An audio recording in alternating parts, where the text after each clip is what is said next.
So I didn't realize I had the stream started. All right, I'm live now, so it should be good. All right. Hi, guys.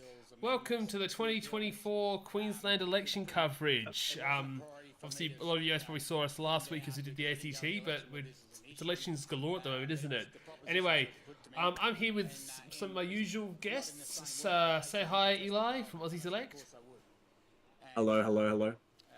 And I think we've got a few others today as well. We got Heath from South Australia. Stephen Andrews joined your race Hello. after he wasn't endorsed by And we also have Trevor, although he's had some mic issues, so he'll come in when he's fixed those. Yeah, his voice is all funny whenever we unmute his mic. So yeah, I've got him on mute at the moment until he sorts that out. But in the meantime, apparently your mic is normal, Sormon. So oh yes, congratulations. Yes, thank you. I don't know what causes the weird microphone. Like, I've got a nice Rode microphone. It's all plugged in. I don't know. It must be picking up, and it disappears. And I didn't touch anything last time. So yeah. I've got a really annoying party music in the. I said I've got really annoying party music in the background going on. Nobody can hear it, but it's like really loud. So while we wait for the results to come through, should we just quickly do a little update? I might quickly mute that, and we might do a quick little update on what happened in the Capital Territory. Now, you did a video on this today, but where we left off on the Saturday was a bit hasty, and we actually came away with some results that we weren't expecting. So it does look like Labor and the Greens have retained a majority as a coalition. We were talking a lot. We thought that Labor was going to need at least one independent. Yeah, that's what I thought. Yeah, but it I sort of bullied you into agreeing with my prediction. Yeah, but what's funny? I feel this is the opposite of what happened in the New South Wales election. In the New South Wales election, I was like, "Oh, the Greens' preferences will all flow to Labor," and you're like, optional preferences. No, they won't. You were right. Labor didn't win any of those seats. But then this time around, you were the one who was like, "Oh, but the preferences will flow. The preferences will flow." Like, now the preferences will exhaust, and lo and behold, this time I was like, so. Remember, guys, people who vote for one party tend to be really hyper partisan and don't seem to want to. Well, that is except I think it's the people who do tend to preference. They tend to be people who vote for left wing minor parties, and they tend to be people who preference the Greens. So I think that's why Greens benefited from that sort of optional preferential system. But still, it was surprising, like, how little the Greens won in Bindabella. And stuff. Brindabella. I think I said Bindabella last time, which was a mistake. And I think Yerraby was the other one we were kind of surprised with the results. But either way, and it is funny because you pointed out that I correctly predicted Labor winning 10, the Greens winning 4. I think I got the seats wrong. I think I was expecting Greens to win in Murrumbidgee and not Brindabella. But hey, I'll take the win. I'm obviously the election guru. You got the Labor seats and the Greens seats right to the number. Yeah, I got one Liberal wrong and one Independent right. To be honest, getting the numbers correct here is kind of easy because there's such little margin for error. Like, if this was federal, I'd be like 5 seats off if we scaled it. Anyway, the best Corgi says the ACT was the expected result. Yeah, I think I can agree with that. Oh, sorry, Heath. Yeah, and another thing that's also worth noting just on the preference flow, which I read an interesting blog from Anthony Green. I think it was just before or after the last New South Wales state election, which is, of course, the current only state or territory using optional preferential voting in single-member electorates in their lower house. And it said that in New South Wales, the Greens often really do struggle to come from behind and win seats on preferences alone because there's just no mandate to send all preferences their way. So... Well, I actually think, but they still have 3 seats there. So. The option. Okay. Go on. Okay. We got results coming. I just want to say, James Paradiso says, "Can we talk about Queensland, not ACT? Come on." All right. And I think that's probably a good. We can talk about like Queensland. Actually, that we can segue by saying that Queensland. Kristen Foley wants to bring in optional preferential voting. Yes. So. Yeah, because optional preferential voting predominantly helps Labor because it forces Greens voters to vote Labor rather than just voting Greens and letting their ballots exhaust. You mean compulsory preferential voting helps Yeah, Labor? compulsory preferential voting. Yeah. Also, And in a state like Queensland, the LNP are like one combined party too, so they don't have to worry about like coordinating. You know, if Liberals want to run in the same seat as a national, right? They don't have to worry about coordinating like who's going to run here, who's going to run there. Although New South Wales is one of those cases, and the Liberals and Nationals seems pretty happy by the way, with the we've got the first few votes optional coming. preferential voting. The first statewide total votes coming through right now, and I think this is loading up from where the polls were. But Right, yeah. remember, this is the countryside, which was always expected to swing massively against Labor. Is this the countryside? How do you know think- this is the countryside? Because normally it's the tiny towns booths that come in first. Right. Okay. I see. Well, I mean, this doesn't look that bad for Labor, really. Like we knew it was going to be, a swing against them, but this is actually looking pretty good for them. So, wow, that's some small numbers we got there. Yeah, we got this Margaret Strello person is basically the only independent that we think has a chance of winning a seat in Queensland. Yeah, in Rockhampton, basically. I haven't had the much chance to go through the independent. Oh, you say something, Keith? So the march of Teal independence this time has made its way up to Queensland. Nah, I don't even know if this Margaret Strello person is really a Teal independent. I don't really know much about her. Queensland? People have been theorising whether or not Queensland could be a ground for Teals, especially in like the Gold Coast and the Sunshine Coast. But we've yet to see anything on that. I don't think that's really a Teal area. Those people are sort of like rich boomers, I think, in the Gold Coast. Yeah. They're like retirees, so I don't really think that's really a Teal kind of area. I think if anywhere, the Gold Coast, I think it could be potentially like a libertarian heartland. I like it how the Canada Australia Party has their nickname in their title. Oh, their Mossy. and Moss. Yeah. Blake, in SA at the last state election, we ended up with something like 4 extra independents getting seats in the House Assembly, and that was pretty much on the run of the whole federal Teal thing around that, when that was a whole big thing as well. And they were often like higher income electorates where voters, they didn't like Labor economic policies, but they wanted a bit more environmental and social justice work done and what the Liberals are prepared to offer, which is quite interesting. A remarkable win. So A5 cubing and more predicts a minority. Well, it looks like a minority government with the LNP probably in government, I'd say. So that's an interesting prediction. Also, I think. Yeah, go on. I think A5 also said he's hosting his own stream. Unfortunately, A5, I won't be able to watch your stream because obviously I'm doing my own. But yeah, no, I quickly jumped onto that stream. He's like pointing a camera at a TV and like doing some commentary in the chat, basically. So good on you, A5 cubing. What I can see at the moment, just Anthony Green working away forward as always. I think 42 for Labor is a bit ambitious. I also agree. I think probably 50 LNP seats is probably a good bet, in my opinion. 50 seems like a good round number. I think that's probably what I had low 50s, so yeah.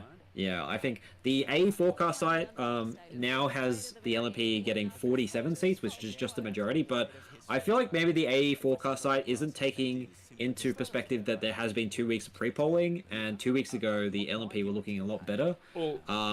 I don't know if it's taking that into consideration. I haven't read the methodology, but yeah, I think that's why the LNP will save them in a couple of seats, the pre-polls. So I strongly believe that campaigns are run far longer than a 4-week period. Hojo Hideyoshi said, "The day Anthony Green retires will be a dark day." I think we can both agree. It's going to be a sad day because Anthony Green, I think, is actually getting near the end of his time. I think he's already admitted that he struggles a bit on the night.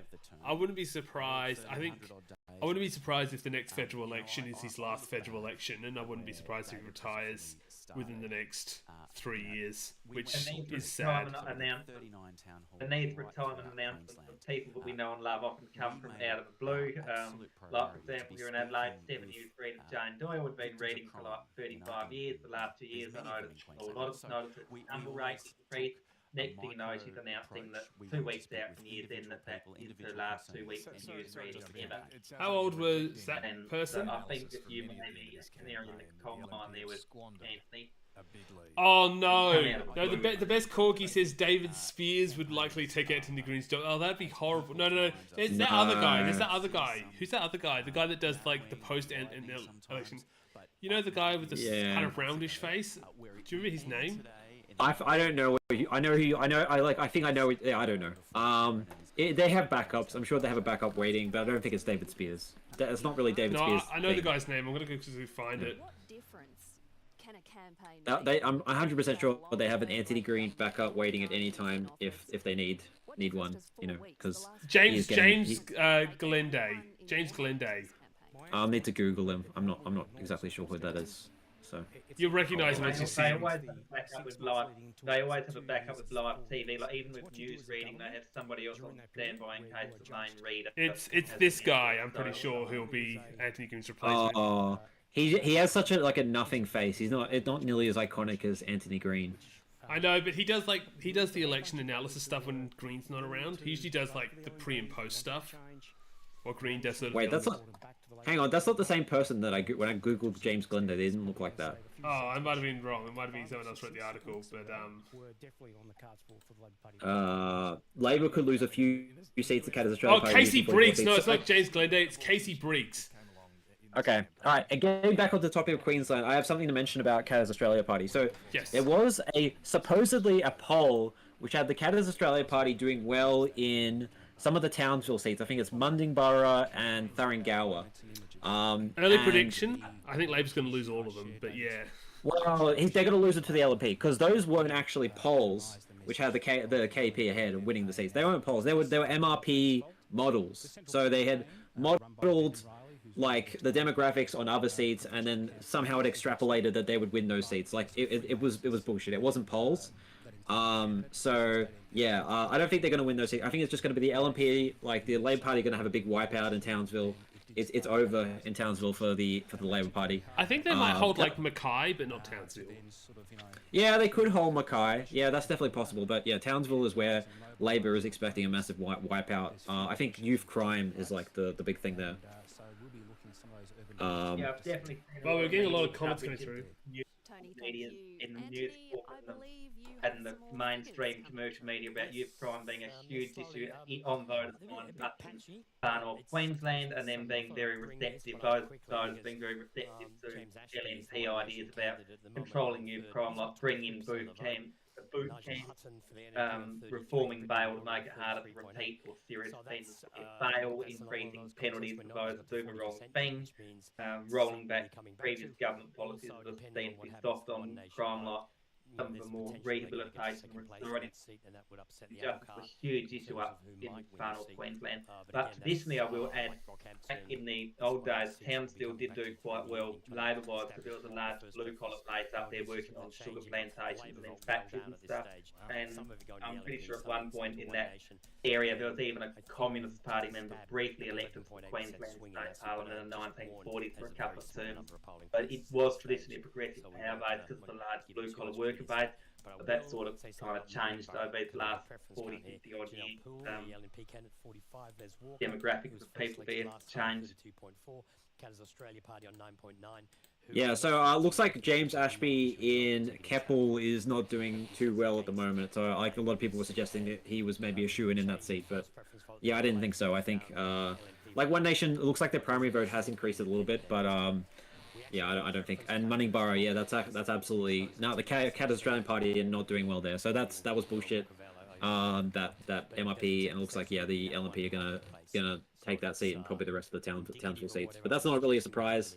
We knew that's where the swing would be bad, and it's not as bad as I think a lot of people expected it to be. Actually, like 10%. Like people were expecting Townsville was just going to be a we got one wipeout. from Nadrin 300. He says, "What's the chances that the case to reinstate the Queensland Legislative Council gets to be raised again? The Queensland Legislative Council's never coming back. Yeah. Like even if a third party started to become dominant in the House, there's just no government is in their interest to bring in a body to govern it. I think the closest you might have been is in the dying days of the national part of the Yaki Peterson era. They might have decided to try and create a council to try and have a check on Labor when they got into power, but Labor would have just abolished it immediately, I think, if they had tried to do that. And that was probably the last time it was remotely close to Well, happening. when they like one of the sort of the reasons that Queensland had only 3-year terms was because of the less sort of accountability for a government with only having one house.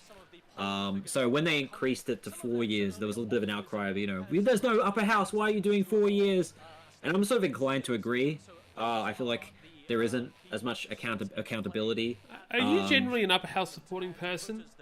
I am. Yes, I am. I am absolutely. Especially when the lower house is not sort of proportional at all. It is helpful to have an upper house. And Also, I think, let smaller parties get in because usually it's proportional electoral system. and I think it's actually disgusting in South Australia that the upper house there is is staggered. It's elected half each time because the quota is so high. It's like 10% or something like that.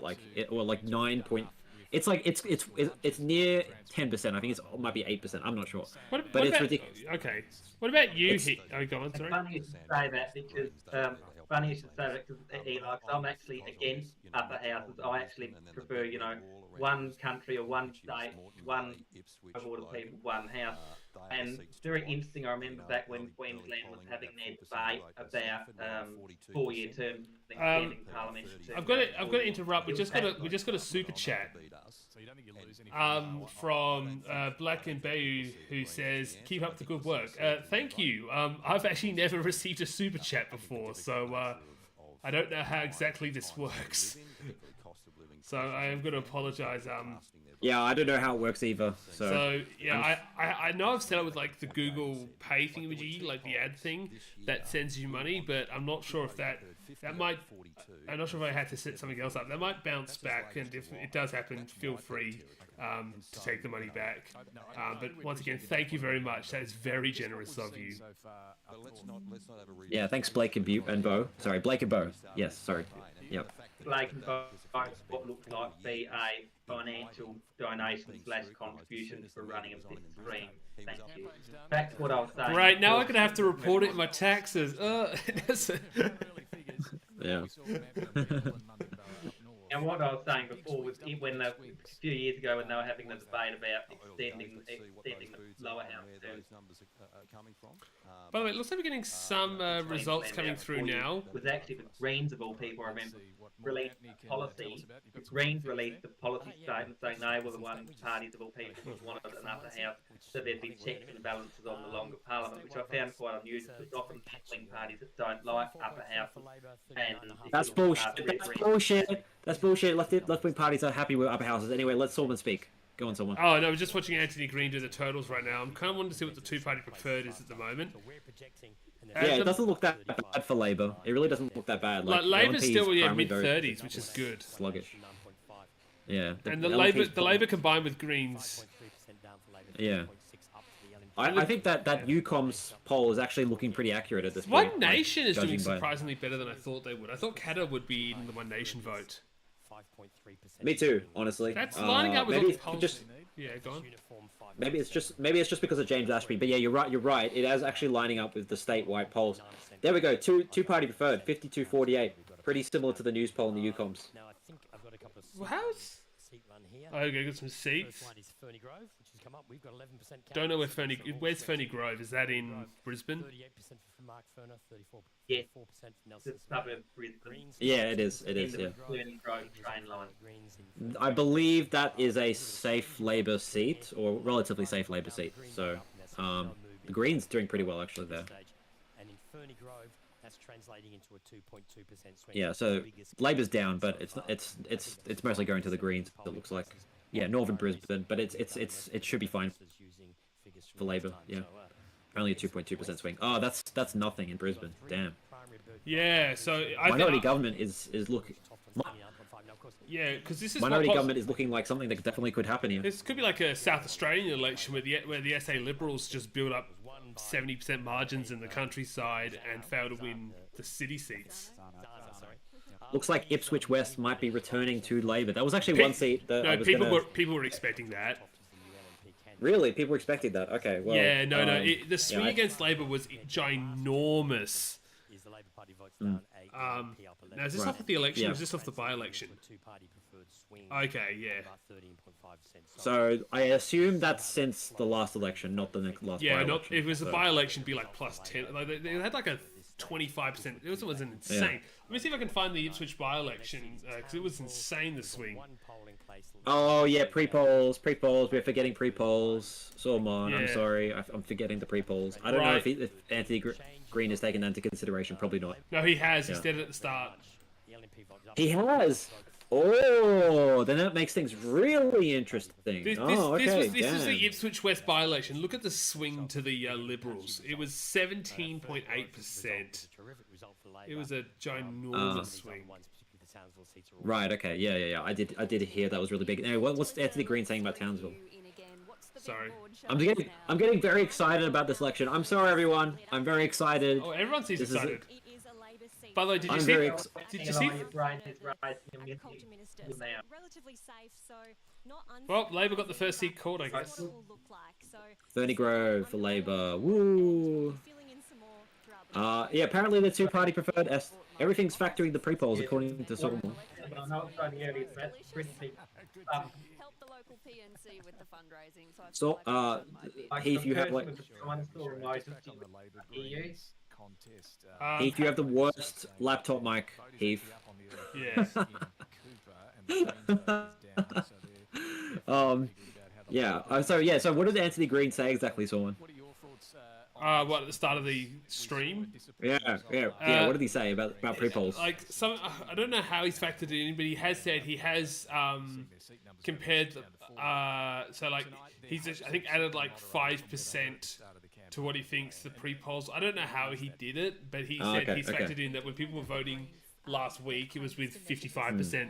So that's why I agree with the sense that if Labor is like tying or drawing at the end of tonight, assume the Liberals have won a majority. Like Labor needs to be winning somewhat semi-confidently before we can assume that they've actually won. Okay, but he has factored pre-polls into it. So if they're drawing, then it's a draw. It looks like it could be a. Oh, you're right. I don't know. I don't know. We'll figure. Yeah, I think pre-polls are too long. I think 2 weeks is way too much. I think it should just be 1 week. I agree. Yeah, that's what Mr. I was out of the ACT for 2.5 weeks recently. That almost been I missed the election. Anyway, we got a few comments we've been seeing. I'm just wondering if there's a for the Greens, whether it's things they're doing at the Wait, the federal top level, estimates are factoring. the Yeah. 7 years, Oh, okay. Yeah, they're just all about talking about the pre-polls. passing housing bills in the parliament, that sort of thing. Is that going to hurt them? At Yeah. the JM said, "Hi, I like comment, subscribe, stream, link, boost algorithms." I don't know what that's referring to. He's telling everyone else to do that. That's right, everyone. Like, comment, subscribe, copy, stream, link, boost, algorithm. Go, go, go. That's actually the kind of advice that we need in the chat. Thank you, JM. We're actually getting quite a few views. We've got like 39 concurrent viewers at the moment, which is a lot more than I guess. No one cares about the ACT election last week, did they? Yeah, but we still had like 25 viewers on that election. Did you watch? Yeah. Did you watch Insiders on Sunday? Last Sunday? I don't think. The ACT election was the fourth story. It wasn't even the top story. That's how like irrelevant they found it. I'm not surprised. I don't think there's a. Yeah. I don't think there's a pathway to a Labour government here, but denying the LNP majority is looking surprisingly possible. I actually think it is looking surprisingly possible too. I'm not gonna sort of cheer it on. I'm not gonna say like it's happening. I'm not gonna say it's over, but it does look like it's possible, especially with those polls pointing to it. I would be actually curious to hear what these two are saying right now, but do you want me to turn the volume up? The Red Bridge guys. No, it's fine. I could just listen to it if I want to hear it. So. Yeah, I'll put captions on. That might help. Your cost of living policies that you mentioned before, David. Oh yeah, captions would be good. Yeah. Yeah, can you see the caption? Yeah. But it's not the reason that we Nice. Oh, Kata, 1 seat already, 93 to go. Come on, Kata. It's probably Robbie's own seat. incredible pressures, inflation and interest rates. Probably. Yeah. Yes, we did go live on the ACT elections, and we only were live for an hour and a half because we were just sort of like waiting around for results, and they sort of came very quickly and then like fizzled out, and then but yeah, we sort of got a beaten too veg of it. It definitely wasn't a wipeout for the Labour Party on the ACT. That's what we sort of grasped after an hour and a half of that stream. I'm having a look at the history of the Canada Australia Party. They got like 11% in 2012 when they first ran. They won like 11% of the vote, but in 2015 they went down to like 2%, and they've been kind of slowly building like a few percent up each time. But as it currently stands, apparently they've gone backwards. Yeah, I think they had like an initial like surge, and now they've just kind of sort of stagnated since then. Yeah, well, I thought they might have more popularity than One Nation, just because they don't quite have the same like being the racist party associated with them as much as One Nation does. But they are obviously the anti-abortion party because they want to like repeal the abortion decriminalization. So, but yeah, One Nation is currently up 2.8%. They're currently neck and neck with the Greens at the moment. Interesting. Well, And the it doesn't Canada's Australian Party, what makes Canada's Australian Party interesting is that they have economically progressive ideas like protectionism and nationalising means production and that, but they have socially conservative ideas, so obviously they're anti-abortion, anti-same-sex marriage when that survey was on, but they are economically stick up the little guy and that. They're sort of like old school Labour. That's how a lot of people describe them as. Benjamin W says Hair Clark probably isn't as exciting to people to watch on the night due to the ambiguity. That's exactly right. Yeah. It is pretty boring, honestly. It has that issue, because we had it in the Tasmanian election where we sort of knew Liberals had lost the majority, but we just didn't know who the makeup was. We didn't know who the makeup was for like that one was more 5 days. interesting. That one was more interesting because like there was like a bunch of players in that one. Like there was Lambie, there was Greens, there was a bunch of independents. That one was actually sort of more interesting than ACT, where you know like oh wow, we had like an independent here and there, like whoop-de-doo. We have an independent here, we have an independent there, we have an independent there, everywhere there. Old Queensland Parliament. The worst person you know asked, is there a reason why the Katter party is fairly stagnant in the numbers? Is it a lack of ambition, or are there flaws how the party itself is run? My opinion is that the ideology, the one that Heath describes, this thing where they're like economically progressive but socially conservative, it's not something that sort of appeals to that many people. And really the only way they're sort of getting by is on the sort of the personal vote. Like if you notice, the seats that they've won are all in the seats which are federally, represented by Bob Katter himself. Yeah, so it's all the seats that make up Kennedy at the end of the day. Yeah, exactly. And so what is going to be interesting here for this election is what happens in Mirani, because the One Nation guy, Stephen Andrew, defected to the KAP, and he's running in a part of Queensland which is not typically a Katter part of Queensland. It's sort of further down south. It's I'm actually not exactly sure where it is, but it's further down south. It's not up near North Queensland. It's sort of more central Queensland. It's just south of Mackay and north of Rockhampton. It's sort of around the I forgot the name of the federal electorate, but it's like around the actual electorate of Capricornia, I think. Currently, Liberals are at 55, so it looks like Katter and them are neck and neck, but I suspect Labor's votes and Greens' votes are going to preference the Liberal National Party over... Maybe. Actually, no, maybe they might preference Katter, actually. It's way too early to call. You're a progressive voter, aren't you, Eli? Yeah. If you're in Queensland, who would you preference? Katter. Look. I mean, the abortion thing. I think they've felt like that issue has actually hurt them a little bit. I mean, it's hurt the LNP more actually. Well, they were the one who brought it up in the first place. Who? LNP or Katter Australia was the reason it became up. Yeah, they did. They did. But then they realized, oh fuck, this is probably not going to win people over, is it? And I think they sort of like they rolled back on it a little bit or something like that. But yeah, I don't think that's necessarily going to appeal to sort of mainstream Queenslanders. That policy. I think it's the status quo is pretty much the policy that most people are happy with. I think so. Yeah. Here we go. Ethel Varian says, will it be a 2012? Oh, sorry. We had a vote in the upper house. Narrowly failed to late to abortion. You get on famously, and I'm sure we can work out. Sorry, I didn't catch that, Heath. And I'm looking forward to doing Hello? that, but Hello? hopefully Yeah, I'm still here. I think do we have a little connection issue? surprises, and we've only got to wait and see. I don't know.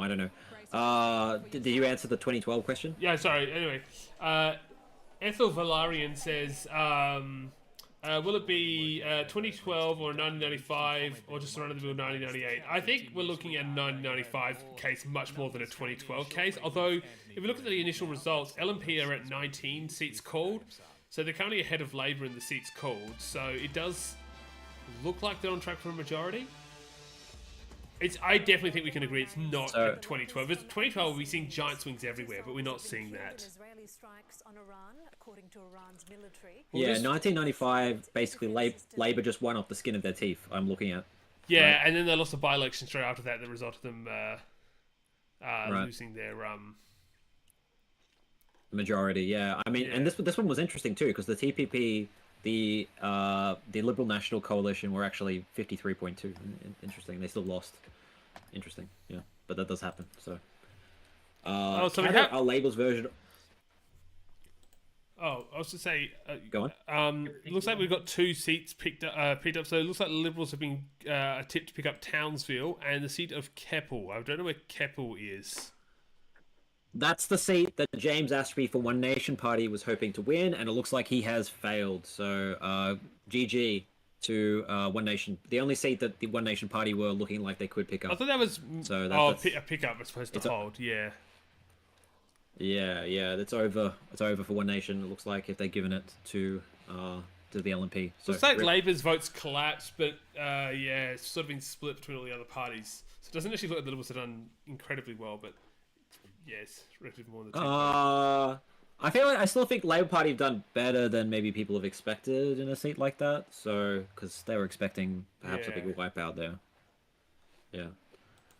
Yek says, I predict 60 LNP, 24 ALP, 4 cap, 3 green, 3 green, 1 Nation, 1 Ind. I don't think it's happening. Mr. Yex, I don't think it's happening. I'm sorry. I think the LNP are going to struggle to get in the mid-50s at this point. Sorry, let's go to the party totals. Let's just look at because wow, they're only at 51.2%. That is pathetic compared to where they were a week ago. Again, I don't know. Oh damn, that UComs poll was right on the money. It seems like holds. We had a lot of when we first saw the first poll that said it was like 52%. We were like, no way, but. Stephen Miles has really brought this shit back. I reckon, minority government, it could happen. It could absolutely happen. It's weird, because, is Miles going to be considered, like, a go-to standard by Labour parliamentarians that how to run an election, or are people going to be like, well, it's still lost? Yeah, well, going after mining royalties might be a good thing to do, because he did that and used that to pay for a lot of the stuff.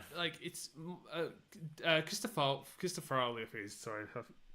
I think, I know... He's such an idiot for opposing that because it's so popular. It makes so much sense. It's a way to take money off tax dollars because you're instead taxing big businesses. But he's like another corporate stooge who just he goes, oh no, we can't tax business. What will business do if we don't, make ourselves a competitive state? It's like there's nothing competitive about your coal reserves. It's not like they can just mine their coal reserves in another state. Okay, so I've got some interesting results here. Bundaberg, Labour Party are actually ahead 60.3. That was an insanely marginal seat. That was like the most marginal seat of the last election. Yeah, previous have made ALP with a margin of 0.0%. And I don't actually know what this whose seat this is, but Tim I know which. Okay, Tim Nichols is actually behind in his seat. I don't know what actual seat name that is, but I will look it up. So. Tim Nichols. Clayfield. Right, yeah, that's in Brisbane. So Labor looking pretty good here at this point. It says he's ahead according to ABC at the moment. So far you've got ALP on 13, LNP 19, Greens 1, Catters 2, although just got another one, and Independents 1.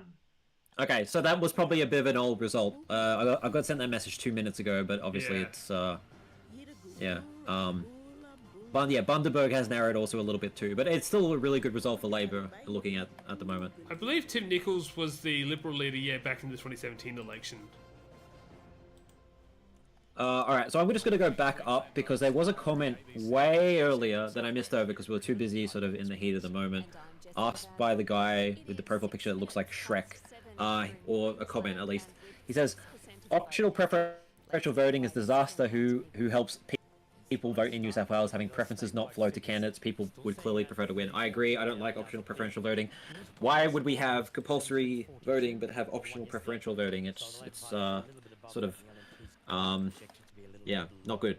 I don't approve, I personally. disagree with you, Eli. I love optional preferential voting because it gives an individual total control over their ballot paper. If they just want to number one candidate, they can. If they'd like to vote for someone they love, number one, but then logically place it second. You know, like you love the Greens, vote one, but you know they're not going to get in. So you Okay, well, okay, so I guess you support voluntary voting too, because that gives you total control about your voting. You know, you can just choose not to vote. Voluntary optional preferential voting. Oh, boo! Boo! Okay, well, I disagree with Mr. Heath. Optional in preferential here. voting doesn't That's turn into not- first past the post because I think a lot of people still preference. They do. Yeah, Yeah. it doesn't turn into. You're right. You're right. Labour It doesn't. Labour still won seats in New South Wales of Greens preferences. They just didn't win the more marginal ones. I'm not going to claim it's as bad as first past the post, but I'm just saying if we have a compulsory voting system, it makes sense that we make people number all the preferences. But I guess we don't do that in the Senate nowadays. And... The worst person you know said the spirit of Joe will take over LNP from Christopherly after he wins and start drilling for oil in the great barrel of oil reef. You know what's funny? Where did you get this? Where did you get this comment? I can't see that anywhere. Oh, it's down near the bottom.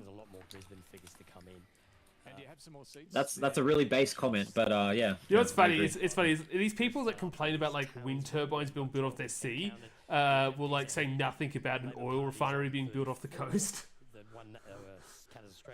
Well, that's because the oil refinery, excuse me for burping, but that's because the oil refinery is often not visible from their multi-million-dollar farmhouse. Neither were the wind turbines, but they don't argue with these people. The turbines are often visible, like you wake up every morning on your $1 million block of land and you have a big spinny buoy that's spinning away in front of you. So at the moment, Townsville's looking like a very strong prospect for you have to change top chat to live chat. Some messages get hidden. Sorry. Oh, I didn't. Sorry, I didn't realize know that. I didn't realize I changed the chat. I've changed it back to top chat. No. Yeah, I'm still learning. I don't stream enough to know all the ins and outs. Look, this is my first ever scheduled stream, and I only knew about scheduling and after Eli told me about it like 15 minutes before we started. I think that's using something else. Okay, so I'm heading to live chat now so that I get like literally everything because I was missing out on. You know you're a successful streamer when the live chat just prints text so fast that you can't read it. No, they don't look like. You know, like when you. Well, I don't think we got to this point yet, but yeah. Okay, so I now see the comment by the Shrek guy about Joe Bajelki Peterson. So Yeah. I totally endorse that comment. Queensland will get Shreked, as they say. Especially if the LNP are ahead on the first preferences. Barron River. Yeah. Right. So yeah, the question is. Oh, goodbye, Yex. It was nice to have you here. See you, Yex. And the change in vote that's occurring there is. The best Corky says, I'm changing to minority LNP government, 46 seats. Definitely possible. Wait, have the Greens lost us? Have the Greens lost this? Yeah, the Greens are set to lose Maiwa. What? Huh? Really? Yeah. Greens on zero currently. Greens on zero on the ABC website. The Greens have lost Maiwa. What? To the Libs? Yeah. Really? Oh no. That's a problem. I wonder how South Brisbane's going. They are very similar economically. Oh, Labor's up in South Brisbane. The Greens might lose all their seats. I mentioned this at the start, remember? I said, Labor's run a very progressive campaign. It might eat into the Greens vote. That's real. That's a real problem.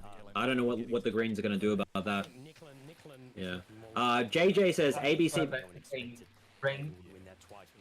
Just stick up the things that are actually green. Psycho, when it says Milo is an LP game makes no sense, don't always just assume that a seat has to sort of transition from being Liberal to Labor to Greens. It's not as clean of a spectrum as that. There are such things as Green LNP voters. JJ says ABC messed up Mayweather preferences, so it could just be an error. Oh, okay. Error. Could be a sign of Anthony Green getting a bit older and a bit too eager to call elections because he wants to go home. Anthony Green isn't responsible for the behind. I think he developed the software, but Anthony Green isn't the one calling the seats. They're being called by like software and like predictors back. Green's just reporting what his system has found, not what he himself is determining.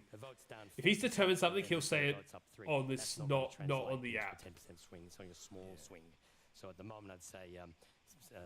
Yeah. So okay. So yeah, the LNP ruled out entering government with the Cat Australia Party, but they might have to do it at this point. Looking kind of dire for them. Oh, it would be. I think it would be a disaster for them, and I think. Again, I think Labor will be going in is in the favourites at the next election because I wouldn't be surprised. Liberals are, from what I've seen, historically terrible working on minorities, with maybe the exception of Tasmania. That's because the Tasmanian Liberals are just so much more moderate than like Queensland Liberals. I cannot wait to see it. I want to see an LNP Cat government. That would be amazing. I've been waiting for that since the Cat as a party first started. Yeah, well, back in Cat endorsed Abbott in 2010, but all the other independents supported Gillard, so we never quite got to see what a Cat holding the balance of power could do. The best corgi says, "What is happening?" So that is a good question. I actually don't know at this point. It's looking very messy. Yeah, so it looks like Liberals are on track to surpass Labor in terms of first preferences, and they've got the two-party preferred. They are looking like they've gained a couple of seats, but they're just not gaining the seats in the dominant numbers. Currently, they've gained 4 seats, and like if this was going to be a landslide, they would have gained 8 by now, if not more. And we're just not seeing it. And it also looks like Labor might be possibly picking up seats off the Liberals. A good example is Ipswich West. Yeah, Ipswich West is an ALP likely. This was won by the Liberals in a by-election, and so they're already looking like they're going to gain that. 5.6%. This is a significant number. So as you can see, 6 seats according to the ABC's party total, and Labor have lost 4. Yeah. We will need to see some serious. So the poll. Okay, I'm going to go look at. Yeah, I'll leave it to you two to tell me if you found any interesting seats you don't want to bring up. Otherwise, I'm just going to leave it on the ABC stream at the moment. Okay, I just want to say that that Maywa, the Greens are back ahead. I think that they've fixed the preferencing shit, but the Greens do have a bit of they do have a swing against them. It's like a 5.4% swing against them. Let me quickly check Maywa. Yeah, Greens ahead. Okay, I see. Yeah. And I just want to respond to Yex's comment that he made. Welcome back, Yex. I think this is nearing the end of the Greens, like Democrats in the early 2000s. I'm not entirely convinced that the Greens are dead yet. I think there is. Oh dear, we've got to issue the. Okay, there we go. I think the Greens are always going to be there as a sort of a left flank to Labor. Like anytime Labor is sort of abandoning progressives to run to the more central positions, I think the Greens are always there to pick up votes. Like I think they did reasonably well in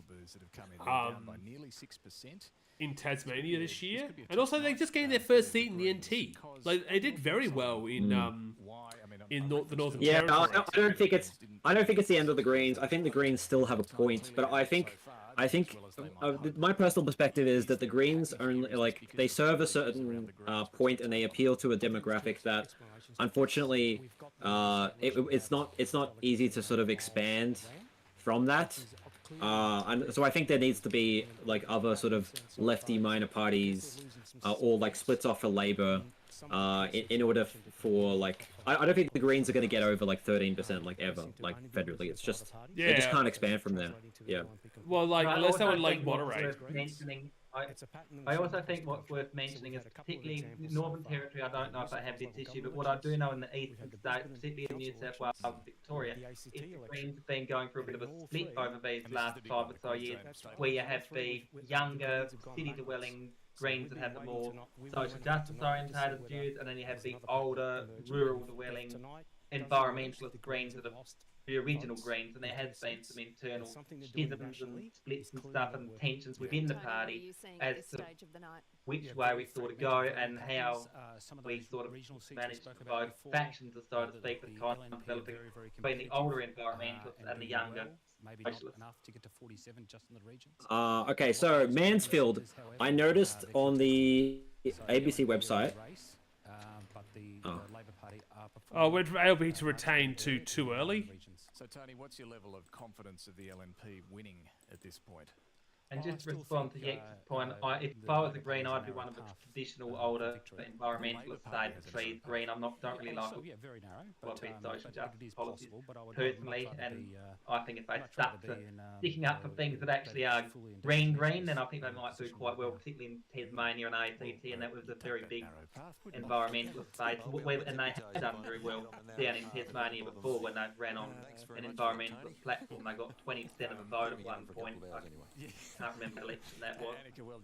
Yeah, well, I don't know, that the whole Palestine issue, we're not going to get too much into it, but like it really is, I think, very divisive. I think that there are lots of people who are full like, yeah, this is the Greens should be focusing on this, but other people are sort of getting quite especially turned not off with a on state it. election. Like if you bring foreign policy into a state election, you've lost the plot because it's completely irrelevant to what state politicians do. And for us who are used to 35-day federal campaigns, it's felt short. Like, I think if I saw like a state politician like getting, I guess like you could argue there's a few cases with, I know, like Chris Minns choosing to like light up Parliament House with an Israeli flag after October 7th. Like, you could argue that's maybe a foreign policy thing that you could get up about. But like, generally, I get annoyed when foreign politics comes into a state election because that's the federal government's job, not the state government's job. Earlier in the year, but those two by-elections. JJ says the Greens are too conservative. All right, yeah, okay. JJ is clearly a socialist alternative voter, an ACP voter. I actually think he's to the left of socialist alternative from when I've talked to him. So, yeah.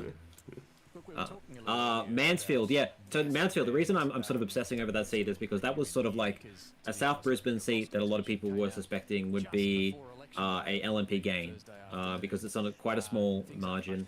Yeah, it's not falling by the looks of it, unless. Yeah, probably not.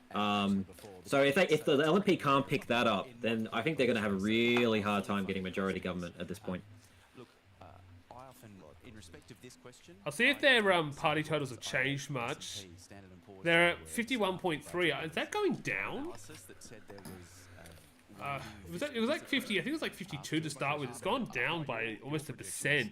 I'm curious to know if this keeps going down because the bigger boosts tend to be more pro-Labor. So it'll be crazy if sometime during the night Labor actually starts polling ahead in the two-party preferred. That would be insane. Worth of new borrowings in 3 weeks alone, with state-owned service stations, state-owned another energy retailer, state-owned. Have Labor picked up any seats yet? It was a spending that has caught the attention of.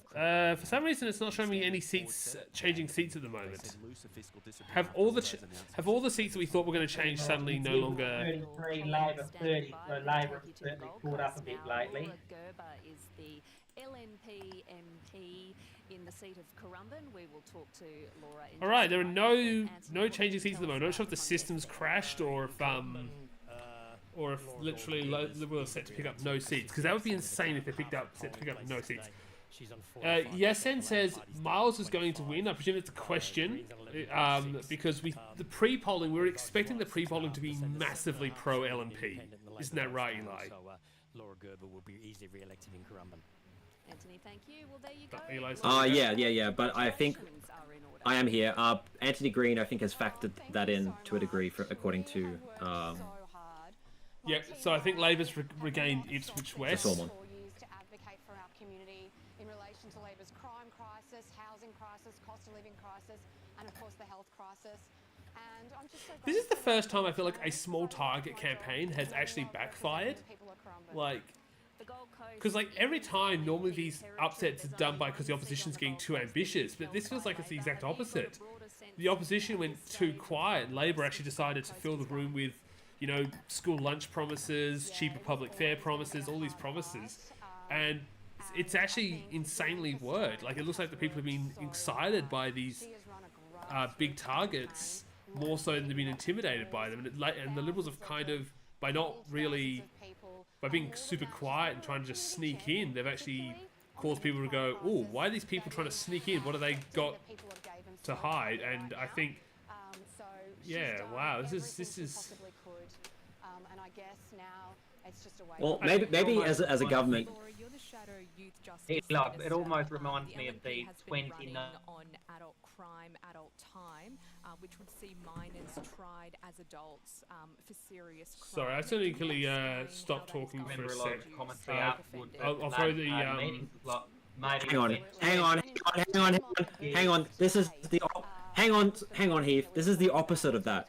At the moment, we have an opposition going in with a small target and a government with a big target. It's basically the opposite of 2019, and the government who has the big target is actually doing quite well. So I think it's sort of. That's what I was actually about to say, but it's actually the opposite of 2019, where you have a government coming in that's actually doing very well, when usually, what I from 2019 federal election, the big target opposition scared everybody, and they played the target this time was actually working. Okay, I'm going to look. Apparently, Logan is interesting, according to the best corgi. Weakened our laws 10 years ago. It's because they watered down our laws, and now we have a generation of repeat offenders who know their rights come before the rights of victims, and who know there's no consequences for action. All right, guys, sorry if I missed that. My my family just tried to call me because I wanted to do the newspaper quiz tonight, and they forgot I was doing a live stream. One of my friends just messaged me and said, "How in the Kai Senat is Labour on 30?" So yes. Did the stream just crash? No, the stream didn't crash. Okay, because it just, I don't know what happened. It just like the stream crashed on my end, but looks like it's back. Okay, it's not. It's fine. It's fine. Yeah, they're almost tied on seats actually. That is insane. I wanna look at the betting sites now. Actually, I'm gonna look at what's happening. Are they allowed to change? I thought once polling closed, betting sites. No, they changed throughout the night. But it looks like they've completely decided that they're done with Queensland politics. Oh my goodness! They're not. Sorry, the only current changing seat is the Ipswich West ALP game. They're tied. They're 32 each at the moment. Oh my god. Oh my god. This is ridiculous. My Lord. 32 each. It's certainly going to be a long night ahead. If Labor wins a majority government, David Christopherly will probably have to resign in shame on the election. He is going to be the biggest joke in political history, like in modern political history. Like, so we've been told to look at Barron River apparently. Barron River was previously ALP. It looks like Liberals might have just won it. They're just ahead at least, anyway. Yeah. Held by Labor since Palaszczuk came to government. Oh, that is a really small swing. We expected much more from that. Thank you for Ballarat Lightning. Comment next election would be incredibly fascinating if Labor squeaked through. Would it be more like a federal 93 or 98, i.e. setting up for a landslide or a slow rebuilding? I think it's different. I think it's just people are just so hesitant about LNP governments in Queensland, state governments at least, for some reason. The only one negative I have about this is if Labor stays in charge of Queensland, it pretty much guarantees that Liberals are going to win big in the federal election.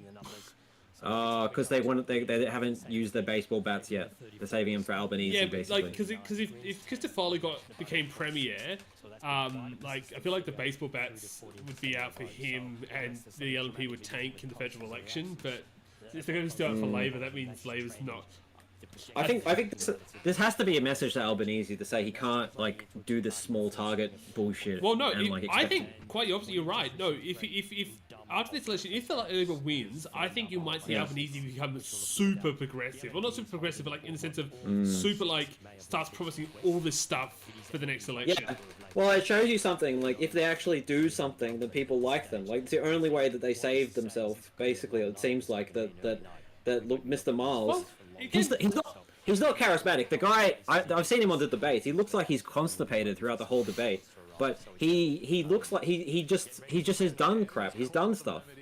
And that's what Albo seemingly needs to do too. But again, I guess the issue is just like everyone was scared of you big. don't want Albo to go. Everyone was scared You of. don't want Albo to go too far the other way. What do you mean? Well, like if he takes the lesson out of this and then he suddenly They're doing goes well, too aren't far and promising too many ambitious policies, and then you don't want to repeat it 2019 because a massive review after that. Labour pretty much had that in the bag, and Hang on, we already discussed this. He's in government now. It's different. He's in government. He can do things whilst in government. It's not promising things. It's doing things. He can literally go and do things now that he's in government. That's what people forget. Miles actually lowered the fares to 50 cents in the lead up to the election. He didn't promise to lower the fares. He actually lowered the fares. And I'm not sure about the school lunches, if he actually started giving school lunches. Because I think what happens people do is, when you promise things, people just assume the worst. But if you do something, people go, oh, that was all overblown. It's why I'm a little annoyed Labor didn't break more promises in their first year as federal government. Like, they should have just repealed the stage 2 tax cuts. Well, did what they did, like, just do the tax cuts for everybody. Just did negative giving change, did the franking credit change, just do all that stuff. Take the political hit, because in 2 years' time, people will forget about the broken promise and realise just how... The reason why the carbon tax promise didn't work is because power prices went up and people just kept blaming the carbon tax for the power prices. But in the franking credits and negative giving places, you would have actually had house prices go down. And so as a result... That's right. Well, definitely. Oh my God, South Brisbane, Labor smashing the Greens there. That's amazing. So Jackie Trad, the ghost of Jackie Trad's going to be so proud. Friendly Geordies is going to be so happy. Not calling South Brisbane quite, but it looks like Labor's JJ says LNP directed preferences Labor over Greens. True. They did that. Like, they directed preferences to Greens last time, which is how they won South Brisbane. And just responding to a point earlier about the preschool lunch, Labor have not actually started doing that yet. They're simply going to start doing that as a part of the next school year. And an interesting ABC article actually commented and said, is that really going to be even enough time, even that? Because you've got to organise commercial kitchens in every school. You've got to organise dietary preferences for autistic and halal and vegetarian and vegan and gluten-free and all the rest. But it's like, and hire staff and put in all these policies to ensure like free food can be delivered. So that's been promised, it hasn't been done yet. And there are some analysts saying it might even have to push back because just how much logistical nightmare it's going to be to set up free food program in every Queensland public government. Yeah, well, I mean, what they can promise and what they can deliver is two different things, I guess. I mean, as long as they get around to it eventually, I think that's all that really matters. I just wanted to raise a couple parts. It does feel like It could be a long night. A couple of results we It does feel like Mackay is going to be a loss to Labor, despite the fact they held it for like 100 years, which is a little unfortunate for them. But yeah, I think I don't know where all these seats are, but just look like the Brisbane seats are being held. Labor is holding all their Brisbane seats. Yeah, I mean, if they're holding Mansfield, okay, Mansfield. Yeah, I mean, come on, it's a 2.6% swing to the LP. They gotta keep that. I want to look at Maryborough. Maryborough, Labor is ahead. That's not a huge surprise. I'm wondering about Kapalaba. I think that probably will be a Labor hold. There has been a 9.1% swing to the LNP there. That's actually. By the way, it looks like momentum is starting to swing back towards the LNP. They were like 32 each. Now the LNP's back up to 37. So looks like we're getting some better LNP boosts coming through now. Right. By the way, A5 Cubing and More says, is a minority government almost certain? I don't think so. I think the LNP is still very much within a shot of a majority government. But this is way worse. Like the landslide's not happening. We've ruled out they are not. Yeah. There are nothing coming close to 2012. nor are they going to win like 55 plus seats. I think at the moment they are low 50s is the best they can get, but they might not even reach there. They might not even reach 50 at the current rate they're going. And this hyped up landslide, but didn't actually end up, or isn't likely going to end up happening. Reminds me of the 2018 blue wave in the US House elections. It was widely anticipated because everyone hated Trump. It was widely anticipated to be a massive blue wave of Democrats taking over a whole bunch of House seats in the 2018 midterm, and it turned out to be a blue ripple, as one commentator said, and not actually a blue wave. By the way, Billy Vincent says, is the Labour minority possible? The answer is yes, but highly unlikely. I don't think Labour's still, like, even though we're talking about how amazing Labour's doing, they're still, you know, down. Yeah. Like, they're like they're still only getting 40. They've lost 5% of their first preferences. They're not like going to win more seats. This isn't a 2019 federal election case. McConnell is looking interesting, although there's only like 100 votes, so that's probably not going to tell us much. So I'm going to go look at changing seats. Still only Ipswich West. Yeah, interesting one. Yeah. Yes, Sen says, do you think Miles gets another shot if he loses? I don't think so. I think he would say, look, I gave it my best shot, but like I think he would want a fresh leadership change because he's probably too associated with the Palaszczuk era. And so they probably want to run another guy who could sort of, or another woman who could reinvigorate the party. Labour have pulled ahead in Aspley apparently. I'm going to see how early. And that is 37% counted, and yeah, they are ahead 51-49. So Labour doing really well in Brisbane. I'm hoping that Labour wins Capalaba. I've put a bit of money on that seat, so on Labour winning that seat. Stop endorsing gambling on my streams. How many times do I have to tell you this? Is this? I'm not endorsing. I'm not endorsing it. I'm just saying that what I've done. You know. So I don't know. You know. But yeah. Don't gamble. Do not gamble. The momentum of Miles would probably mean they would benefit from him remaining. Yes, absolutely. Miles better stay in for a full term. If actually, that's a good point. If Miles wants a minority, he should stay. But if he loses, I think he should go. You mean if the LNP get a majority? Yeah, if LNP get a majority, it's over. But if it's a minority, then yeah, Miles should stay. Yeah. You think so? Okay, maybe. Even if like LNP only get a slight majority, there's still an argument that he should stay, really. And I guess you could get the argument that, like, you know, especially if it's chaos, it could be like, hey, I was from a government that was not chaotic, and yeah, I guess that could help. A bit like what Trump's trying to do in the US at the moment. I feel like Miles won't be a great opposition leader. I feel like he just has a bit like a kind of personality of being like a too nice a guy. Yeah, like he has sort of a more of a in government thing, you know, so more in government like persona. The worst person that, you know, says force Aussies elect to make an explicit anti-gambling statement after each time he endorses it. I am not endorsing it. In fact, I'll probably on some of these things I probably will lose money, so do not do it. Wow, how many candidates in Mulgrave? What the hell? Legalized cannabis? Queensland got 10% there. Did they like purposely attempt what's that? What's the seat again? Was that Mulgrave? It's Daniel Andrews' old seat. Yeah, wrong Mulgrave. 1, 2, 3, 4, 5, 6, 7, 8, 9. There are 10 candidates. Yeah, interesting. Melia Antiqua is poised for the LNP leadership if Christopher Lee loses. I don't know what seat that person is in. Also, isn't it the name of the princess from Xenoblade Chronicles?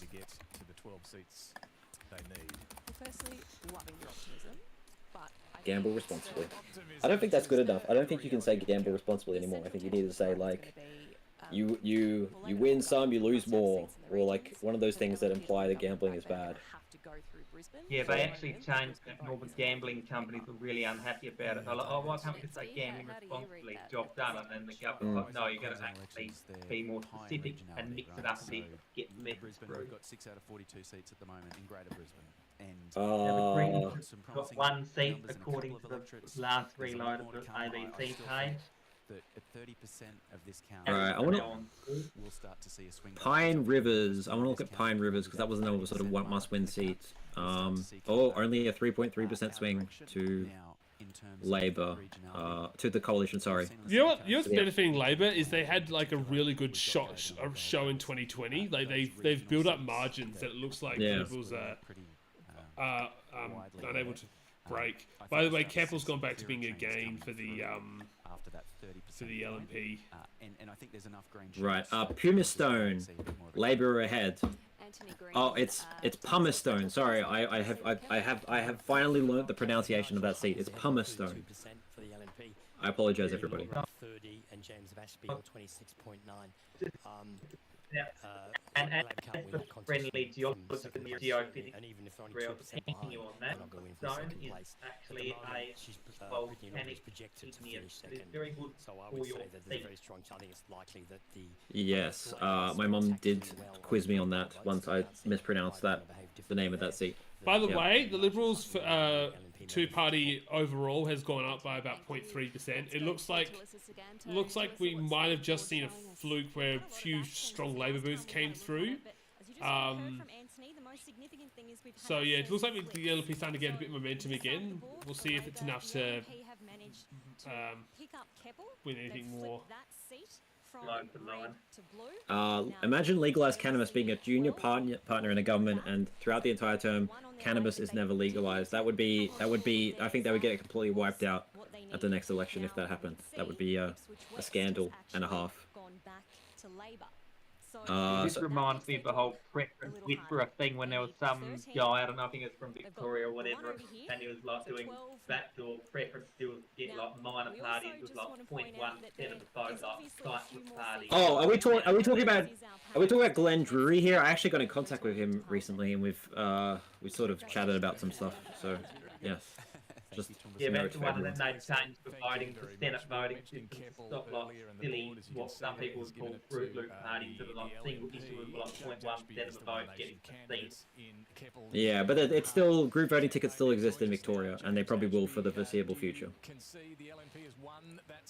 Okay, MH Jansen says, I think it's a poor result for Ashby, ONP Keppel candidate, to not be in the 2PP count. He's been advertising heavily across all mediums for a year plus.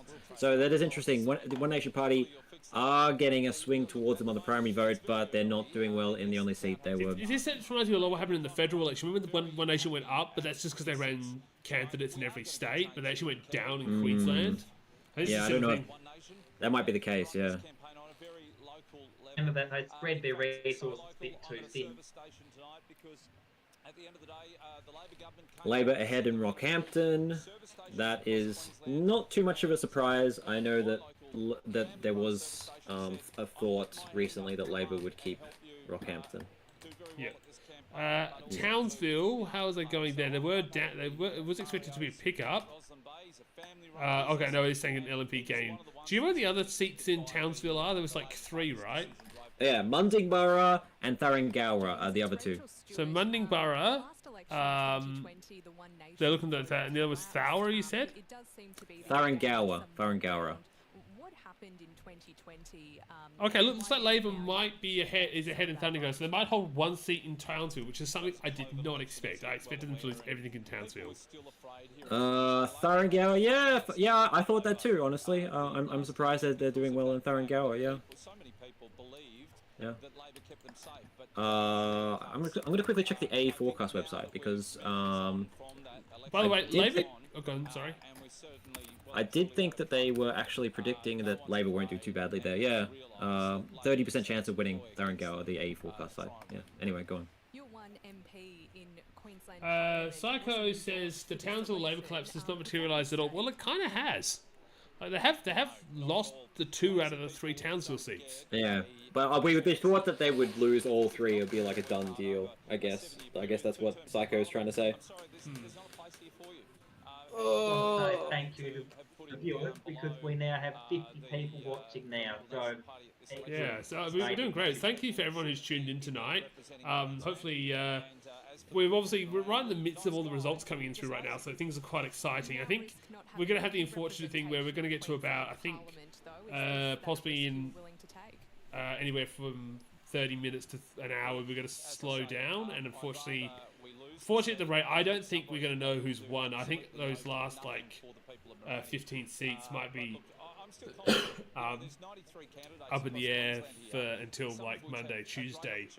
I don't think either party's going to get to a majority tonight. What do you think? I'll be right back. I'm getting a drink. And he runs out of me. Classic Eli. Sorry. I'll be right back. Sounds like you need a drink of water, Eli. I can hear that coughing in the background from here. That's me. Reminds me of there's a whole bunch of tight activity, then a throttle back, and then it's not called, and then you get more stuff trickling in the next day. That kind of reminds me of the 2020 US presidential election. I remember sitting there watching that. There was a whole bunch of results coming in very early on as the night went on. Then literally, I remember on whatever channel I was watching, they literally just showed late at night, Georgia time, they just showed an empty counting room. And they said the last counters have gone home. This is suburban Atlanta. The last counters have gone home because they've had to catch their last train home because it is nearly midnight. And pretty much America and the world are just hanging on a knife's edge, waiting. And for people in America at the top, everybody remain calm. We're just going to wait a bit longer for the results to be known. Because they were expecting it to go be a Biden wipeout, but it was a big hanger in 2020 at the US election. And very similar results. A lot of results early on. I'm just going to interrupt you. If I don't know what you're talking about with the Inala has a swing towards Margie Nightingale, because it doesn't look like that's happening at all. Alright, I'm back. Anthony Green's will give some results, so we'll just have a listen to him. 42 p.m. We now have 18. Oh, sorry, you're referring to since the by-election. Yeah. It's always expected. The by-election was done at a particularly weak time for Labor. One of the things that's making it a little complex to figure out what's going on is we're getting lots Was that just before, or it was when what's her name resigned? Yeah, when Palaszczuk resigned. Yeah. They retained Inala, but with a massively reduced margin. They won Inala with 30% of the vote. It was plus 30. 4.5 for Labor, 39.4 for the LNP. So every polling place that's coming in is keeping those votes. They haven't shifted yet. So unless the postals and pre-polls do something different, we're projecting. Labor gains 2. What other seat would they be gaining? Oh, South Brisbane. Have they called South Brisbane yet? Not yet. Okay. If they gain South Brisbane, Labor can only afford to lose. Well, they can afford to lose. They're on 51. They can afford to lose 4. But they've already gained. If they've gained 2, they can afford to lose 6. See, that's what we're saying. Regional Queensland's where the big swings are happening, but it doesn't mean much because Labor doesn't have many seats in regional Queensland. It's Brisbane they need to defend. LNP are 10 away from a majority at this point. They're on 37 seats. Yeah. It sounds. I think it's looking like they will get there, but only just. You think they'll get to a majority? Do you think they won't? Oh, I don't know. It's looking dicey. I mean, I could go through every seat and try to work it out, but yeah. Well, I can't really do that because I'm the one running the stream. But if you want to spend some time. All right, yeah. I'll have a look actually. Yeah. Actually, I'm gonna quickly use the little boys' room and then I'll do it. But I'm interested about this. In outer Brisbane, there's a bigger swing, or like 60%. In Brisbane, smaller swing. Oh yeah, they've given McKay to the LNP. Right. Yeah. Interesting. There goes 100 years of history. That's really interesting. Yeah. Okay. I'll be right back. So a lot of that Labor is ahead in a lot of their own seats, which is the main thing. The LNP's ahead. Well, the LNP will win Gympie, there's no doubt there. Nicholson, Labor is ahead, and Labor is ahead in Redcliffe. So it looks like, yeah, so you heard it from Aussie's Elite. He doesn't think Liberals will probably get to the majority. It will be very interesting to see what happens if we get a minority government. That will be fascinating. About 20%, so everything's running a bit slow for as normal, but as I was saying, it will certainly be interesting to see who ends up holding the balance of power and how that plays out in the very politically unique state of Queensland. Queensland obviously being the only Australian state with a unicameral parliament. someone on the Yes, it's the only state with a unicameral parliament. Obviously, the territories only have one house, but yes, every other state. Interestingly, Canada. When I was over in Canada, I was surprised when I found out that most Canadian provinces don't have two branches, two heads, two chambers, which I also was kind of interesting. Labor plus Cadders united in the support of gay marriage. Well, Canada wants to abolish abortion. I'm really not sure they'll get the support of Labor for that. So, we've still got about 20 in doubt. And then in India, just following on from that, India is another. Right, it sounds like India has most states in India have a unicameral state parliament, but the Indian central parliament has. Okay, I'm back. Why are we talking about India?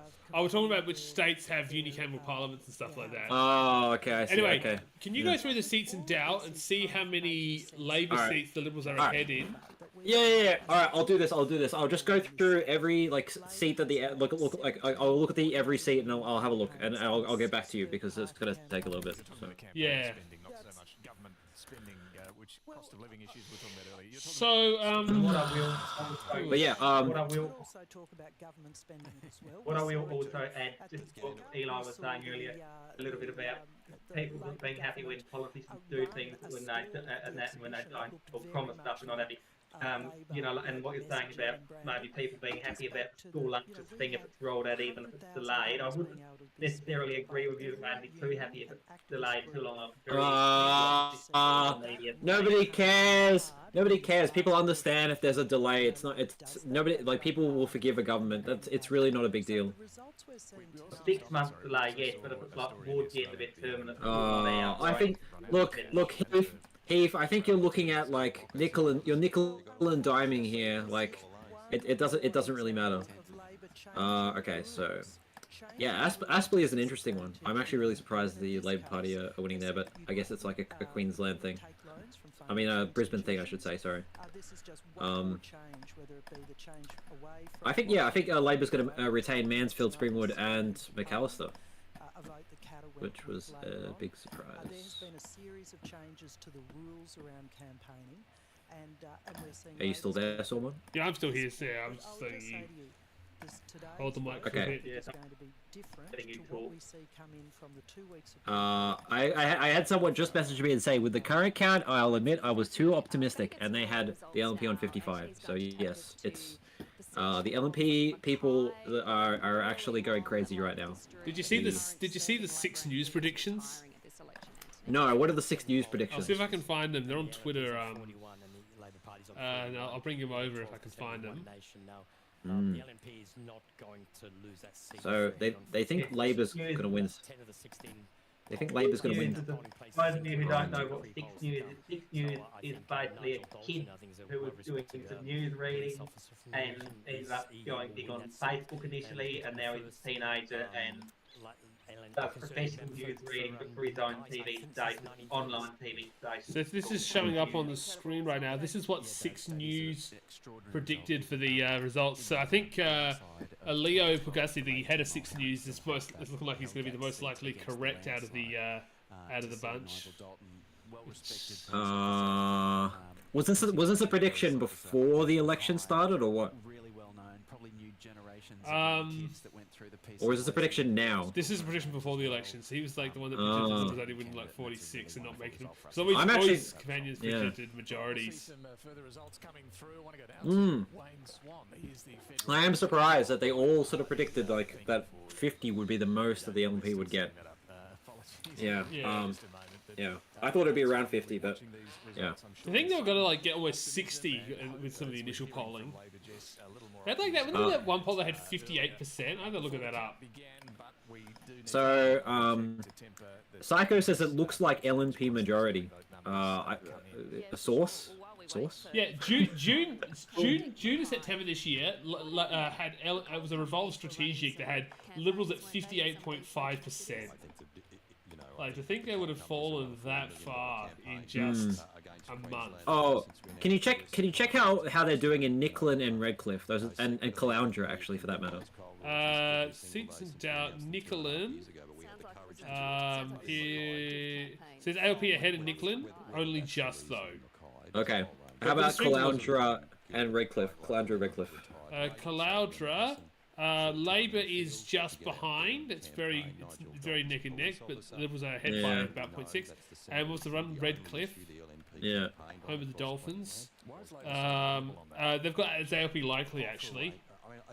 ALP likely, interesting. That was one that a lot of people were thinking were going to go the LNP. So, and I believe Pumice Stone. Pumice Stone Pumice is a type of rock, so yeah. I know it. The Pumice Stone. Oh, Ali King, I know her. She's on. She's very prolific on social media. That's right. That's what I've seen. Pumice Stone, ALP are also slightly ahead too. Interesting. Yeah, okay. I'm glad to see Ali King's her hard work, like promoting herself, has paid off.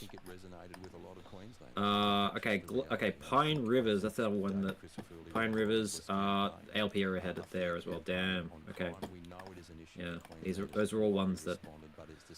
People were thinking that the Labour Party, the coalition, were going to pick up the LNP, I should say. We keep calling them the coalition. What annoys me is the targets at the bottom of the screen here aren't the same as the what's on the ABC webpage, because like they have 15 in doubt, but I'm pretty sure there's a lot more than 15 in doubt on the list here. Thanks for joining us, the former. I just want to mention, Ghost of Gralton says, in Ireland we have an upper house that is an unholy fusion of the Aussie Senate and House of Lords. I actually think it's similar to the Canadian Senate. They're both sort of like, yes, we filled the Senate with experts. We put experts in the Senate because it's good to have to fill the Parliament with experts, and they're not democratically elected by the people, but at least they're experts. There is an argument, and I'm just going to show you now, I don't agree with this argument, that when you have appointed or non-elected people in Parliament, they tend to have a more of a I'm time to get to work, where it's like, I look at the bills, I research the bills, and I come to a conclusion based on what I've seen in the bills, whereas elected people are like, oh, I need to do the thing to appease my voters. I need to, project my, myself to the voters to show. That's why, like, a person I watched was J.J. McCullough, who presented a bill to the Canadian lower house, and he constantly was getting, like, everyone was, like, trying to get sound bites on him.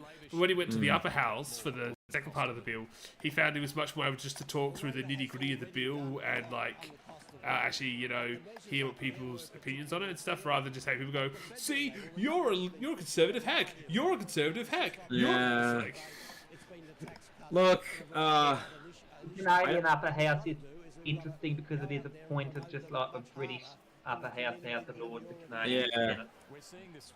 Yeah, well, it's meant to be experts, but look, I guess I could see the advantages, but I just don't approve. Well, having a house of experts could be good if it's done well. If you have experts in different policy areas, healthcare, education, welfare, and so on. Ooh. Mirani, LNP ahead, by the way. Okay. Of the Katter is not retaining that seat. It looks like, well, it's looking close. So who knows? I have lost the ability to see my current viewers at the moment, which is a little concerning. Hang on, what are you saying, Sormon? I've just my stream's playing, like my interface for my stream is playing up a bit at the moment. Oh no! The concurrent viewers are back again. I don't know, like, if the stream is having issues. It says excellent condition, but. Watch Queensland be the first Australian state to adopt a tricameral parliament. Who is this worst person you know, guy? They're an expert shit poster. I love him. Oh, yeah, I love him too. Cook is in trouble. That's right. The LNP are ahead in Cook, which is a surprise. In the seat of Cook. I would hate a tricameral parliament. It's worse than bicameralism. You don't like tricameralism. What about quadricameralism? Cook is predicted to be an LNP gain. Yeah. Which was not expected. It's rural. It is, but a lot of people expected Cook and Cairns would buck the trend, and they would stay with the Labour Party, but that's not what's happening. Is Anthony Green better make a call? Is he? Oh, no, he isn't. It's worth mentioning that 93 seats in the Queensland Parliament and the Liberal Nationals are on 39. So it's only really half a dozen or so they have, but maybe half a dozen to 10 or so, not that many more. Numbers keeps changing in front of me. 5 or 10 seats, and then they've got it in the bag. So it's not unrealistic for them to hit 40 plus seats tonight, and then they're nearly there. So Labor doing well in Thurringara, but the other two Townsville seats is where they're in trouble, I think. Munningborough and Townsville. Let's have a look. Yeah, LNP ahead in Munningborough. I think they'll win that one. Mackay, that was an LNP gain.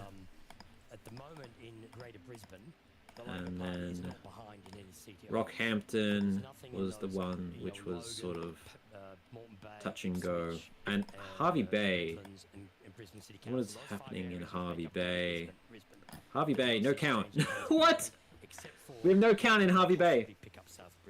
We Harvey had a count there. Just to comment quickly on that, we'll come to the figures in a while. Anthony Green is not giving any definitive answer for this election. We are about an hour and a half in. Yeah, well, like, normally that's a common election for like 2 to 3 hours. Right, 2 hours in, technically, but an hour and a half into the stream. But the Green vote is down in both, which makes it very hard, and there's no particular change. Is WA Australian Quebec? Yes. No, actually, no, Queensland is. Yeah, you're right. Yeah. Because they speak a foreign language in Queensland. WA is more like Alberta, maybe? I don't know much about Canada, to be honest. Yeah, I've always said it's like the Texas, being like the resource powerhouse, and kind of does things its own way, but it's not like politically crazy like Florida. Benjamin W. I've always said Queensland's a little bit like Florida in a way. You've got all Texas, the Northern Territory's a lot like Florida, with complete with alligators, also known as crops here, and then Queensland's a lot like Texas, complete with rednecks and lots of resources and a big state. Benjamin W. says AEC staff need their beauty sleep in Harvey Bay. That's true. The Harvey Bay, it's a sleepy town. They're having a nap before they start counting there. So that's what's going on. Psycho says, I take back what I said about looking like an LNP majority. Digging into the figures for every seat, it looks like more like a hung parliament. Very narrow paths to 47 for both majors. Yep, it's looking very tight at the moment. I'm still doing the count at the moment for seats.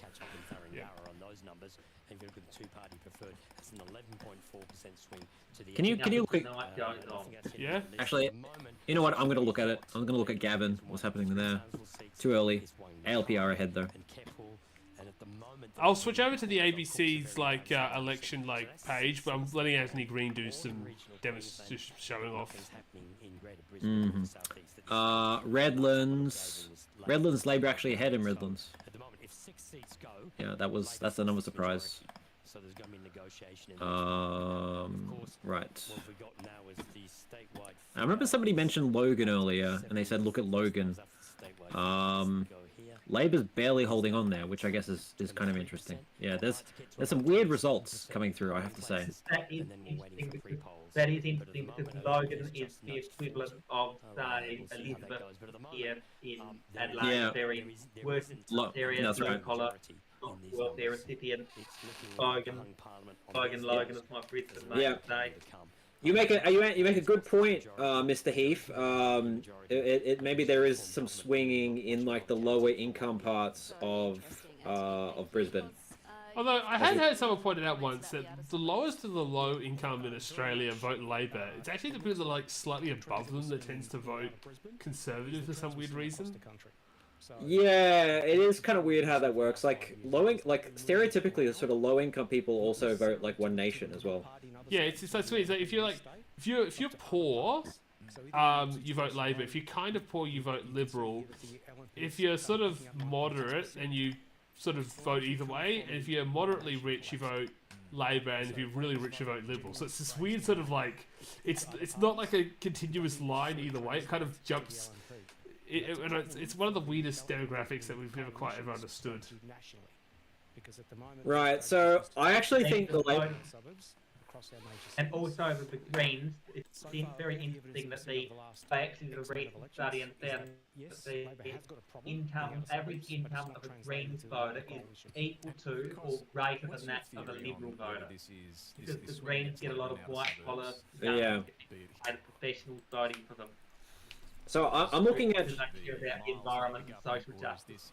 I'm looking at all of the seats where people are just ahead, and it's actually looking really even. Like it's looking like 44 to 44 Labor to LNP. So I think the Labor main Party one is Labor retaining their seats. That's what we want to know. It's like yeah, like a lot of the places they are like places like Pine Rivers, Redcliffe, Redlands, Pumice-Stone, Nicklin, I believe Maryborough and Rockhampton and Barangara and places all over the place, you know, Gavin, Aspley, Mansfield, like all of these seats, which a lot of people were saying that's going to go to the LNP, they're retaining. So yeah.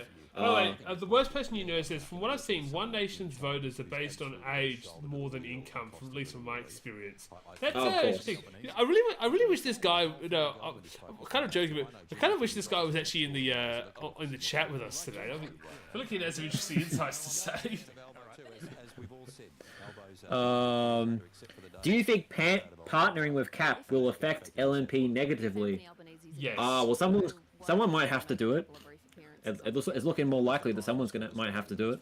Well, as long as he's retained all three of his current seats, hasn't been any gains though, unfortunately. I think that died pretty quickly, didn't it, with the Townsville strategy failing? If the pre-polls aren't as bad for Labor as everyone expects, I think Labor could well win some of their tighter seats to get to 46, 47. No, I don't think Labor's going to get a majority at this point. I think things at the moment are looking like particularly optimistic for them. I still think the LNP is going to get more seats, but yeah, it's looking like it's looking so much better for Labor. We still don't know how the pre-polls are going to be factored into this, because obviously we expect the pre-polls to be massively pro-LNP. The aspirationals is One Nation, I guess. I'm going to be rich someday, people. To be honest, the Liberals have been making steady gains throughout the night. They were at 5.12, they're now at 5.17, two-party preferred. So they're steadily looking like they're creeping towards a victory. Yeah, that's what I think. Corgi, Labor 44 max. I think where they're sort of ahead at the moment is like the best they're going to do. Yeah. Maryborough. Okay, Maryborough is an LP retain. Yeah, the Independent has maintained Noosa. Everyone's favourite tourist destination. And Rockhampton is an ALP retain as well. Yeah. It looks like the only gain... Oh, no, Labor has gained South Brisbane. Labor has regained South Brisbane off the Greens. Yeah, so the Greens might... Oh, Greens have retained Maywa, though. So we called it... We said earlier that they'd lost, but no, it looks like they've retained it. 55, 45. So that's the only one they're gonna keep. But they have collapsed, and Labor has really looked like they've surged to try and take it back. But I'm interested. I wonder if the Labor had bet the Liberals, they might have got the Liberal preferences to get them across the line. No deals. What does it mean? No deals. You don't need I think the liberal guy is already like trying to reject the idea that he's going to have to form an alliance with the Katter. He's already rejected that. Well, they do it every time. Somebody's going to have to do it. Like it's not looking good. It's not looking good for the LNP. It really is not looking... necessarily. They can choose to do the nuclear option and send everyone back to the polls. Not going to happen. Like, when does that ever happen in Australia? It happens in Israel. Yeah, I know, but we're not Israel. Like, this is single-member electorates. This is supposed to not happen when you have single-member electorates. So, what the hell? What the hell, dude? What the hell, dude? We've just heard some crime data. Come on, man. We've seen very selective crime data used by Labor. Labor need to win Bundaberg, Harvey Bay, Glounger, Pumice-Stone, Aspley, Capalaba, And I don't think they're going to win all of them, but maybe they're going to win probably half of them. You know, I mean, they're not going to get majority. The Labor not going to get majority. Come on. No, they need to win. They're still like 15 seats short. That means out of the in-doubts, they need to win 15 of them. They're not going to win 15 of the in-doubts. Okay, but to be clear, the Queensland Police data does show a decrease. Well, I'm telling you what's happening in Townsville, and that's what people have voted on. They are lies. I think that's sort of like what's going on at the moment. What I just posted in the chat. I don't think it's going to end up the result like that. I think probably the LNP will probably end up on something like 46 or something. But yeah. Well, the government will continue. That's the reality. So what does that mean? Does that mean we've said no deals with anyone? Oh, that sucks. I am kind of angry about something. But I'm not going to get into it. Who do you think would be more angry? The Liberals right now or Labor in 2022 when it looked like they weren't going to like sweep Queensland and Tasmania like they thought they were going to? Labor thought they were going to sweep Tasmania and Queensland in 2022? I think everyone thought Bridget Archer was a dead woman walking in there. Labor thought they were going to make big gains in New South Wales and like maybe win 1 or 2 seats in Queensland. And when they didn't, it's an exciting night, but I'm still very worried about pre-poll. We need to see what the results are. But I don't think the governor asked to form government with somebody. I don't think that's a thing. I don't think the governor specifically asks someone to form government. They wait until the governor. No, there is a rule in that. The governor asks the person from the largest party to form. I thought they come to the governor and say like. Yeah, no. The governor requests them, and then they go to the governor to form government. So can't they just show up? Can't they just show up to the governor? And say, like, hey, it's a lot of formality stuff, basically. Noting we've still got a long way to go. Usually they get you'll see on the news soon after an election when a new government's being sworn in, and there's the governor sitting there at his desk, and the leader of the party with the largest amount of seats standing there signing paperwork and doing a cabinet group photo out the front of Government House, and they're all very formal, very British Westminster style. Ethar Valerian says usually they give the current premier the chance to form the government first, so I can see that as well. In terms of federal issues coming up but normally they know. Normally they know who's going to form the government. 32 and Liberals have gone up 39. The page just refreshed with 24.1 councils, 17 seats in doubt. Oh, and Chatham Australian Party is now on 3 for the third time tonight. Yeah, it doesn't look like they've made any. The Canberra Australian Party's gone backwards. They've not really made any sort of gain. They haven't won Mirani. By the way, One Nation's initial success looks to have dropped. They were at 10%, then they're down to 8.5. Whoa. Greens have gone. Hang on. The Cap is ahead in Mirani. I'm sorry, everyone. Cap is actually ahead in Mirani again. Now they've just got back to 2 seats, like things just refreshed. Oh, it says kind of likely. You're right. Yeah, Cap. It's just shifted right then, but they're still ahead, 51 to 49 in Mirani, but only 5.5% of the. Stephen Andrew, the former One Nation member. Yes, he is. Yes.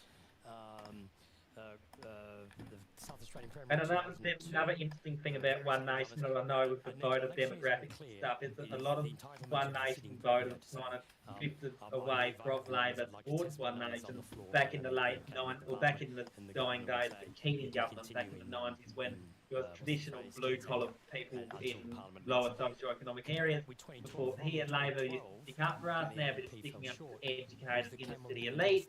They're not giving a shit about us, so One Nation did do reasonably okay in those areas where you've got for traditional Labor blue-collar people. Started switching to Parliament. So maybe this will come down to Sandy Bolton in Noosa. Maybe she will have to. Well, if the LNP get 46, I think she might give unconditional confidence and supply. I mean, that's probably what's going to happen. I mean, like basically what happened in New South Wales. If the LNP get 46, if the LNP get 45, then it's going to be interesting. That's when it gets interesting. Gavan on the Gold Coast, the lone Labor MP on the Gold Coast, Housing Minister Megan. Are you there, Sormon? Yeah. So I'm just having a look at Noosa at the moment. presenter. Yeah, and Noosa's. Bianca Yeah, she's good Stone there. for She's fine the there. LNP. She's Megan I was Scanlon. curious to know if she's a former party member from another party. We got 20% of the vote counted at this stage. LNP are now ahead in Nicklin. That it is looking likely for them. There, it seems. To defeat Megan Scanlon there. So, Well, Nicklin is named after a Liberal, after a Nationals leader, so it's probably kind of poetic that they have control of that seat. Where's the seat called Peterson? That's what I want to know. We're saying that Megan Scanlon will hold Gavin. There you go. What about the Northern Brisbane seat of Aspley, where Bart Mellish? There is no seat at Peterson. About is trying to defend. Yeah, that's what I'm saying. That's what I'm saying. Where is it? Why don't we have a seat at Peterson? Tends to be a bit of a bellwether seat. Tends to go with government. Is it a seat being abolished? No, I'm making a joke because of Joe Bajelki Peterson. Oh. There should be a seat. Yeah, too controversial. Really? Well, come on. You know, he was premier for how long? 20 years. Doesn't really matter if it's controversial or not. I would have thought. Obviously, because do they have a Ryan? No, they don't have a Ryan either, like a TJ Ryan. They have a Ryan federally. Yeah. By Jason Hunt for the ALP, only a tight margin there of 2.5%. Rename the federal electorate of Dixon to Peterson. Good idea. Very good idea. Dixon's a way better person. Where's the Newsom seat? Who are they referring to? Gavin Newsom? I don't know. That's the California governor. Who are they referring to with Newsom? It's gotta be somebody, right? What do you mean I'm asleep? What are you talking about? Federal court and usually voting Liberals is more weird to me. Yeah, that is weird. Yeah, they probably shouldn't name like a safe, or almost safe Liberal seat after like the most popular Labour Prime Minister ever. Does anyone still defend Peterson? He was literally a dictator. You'll be surprised what absolute despots of history can be defended. There are a lot of people who really like Peterson. Yeah, there are a lot of people who think he's think he was like the best premier ever and stuff. I think you read a lot of comments. You read a lot of the comments on News Corp websites from older Queenslanders and those states like, bring back this Peterson era policy, or these protests occurred under the Peterson era, the police would break their bones with their batons and they'd be spending a long time in jail. Apparently we have to we can unmute Trevor now. Apparently he's woken up. Oh, okay. Wait, was he on the microphone asleep or something? I don't know. Trevor, are you there? If he's good, I'll unmute him. And let's go further north to Mirani, which that was so weird. Your microphone was sounding so strange just before we started the stream. We got you up, and it was so... Did you guys hear me talk?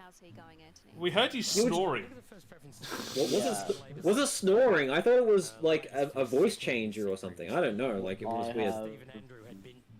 No clue. I went to sleep because I had the noise on, and I had a clock out. I had a clock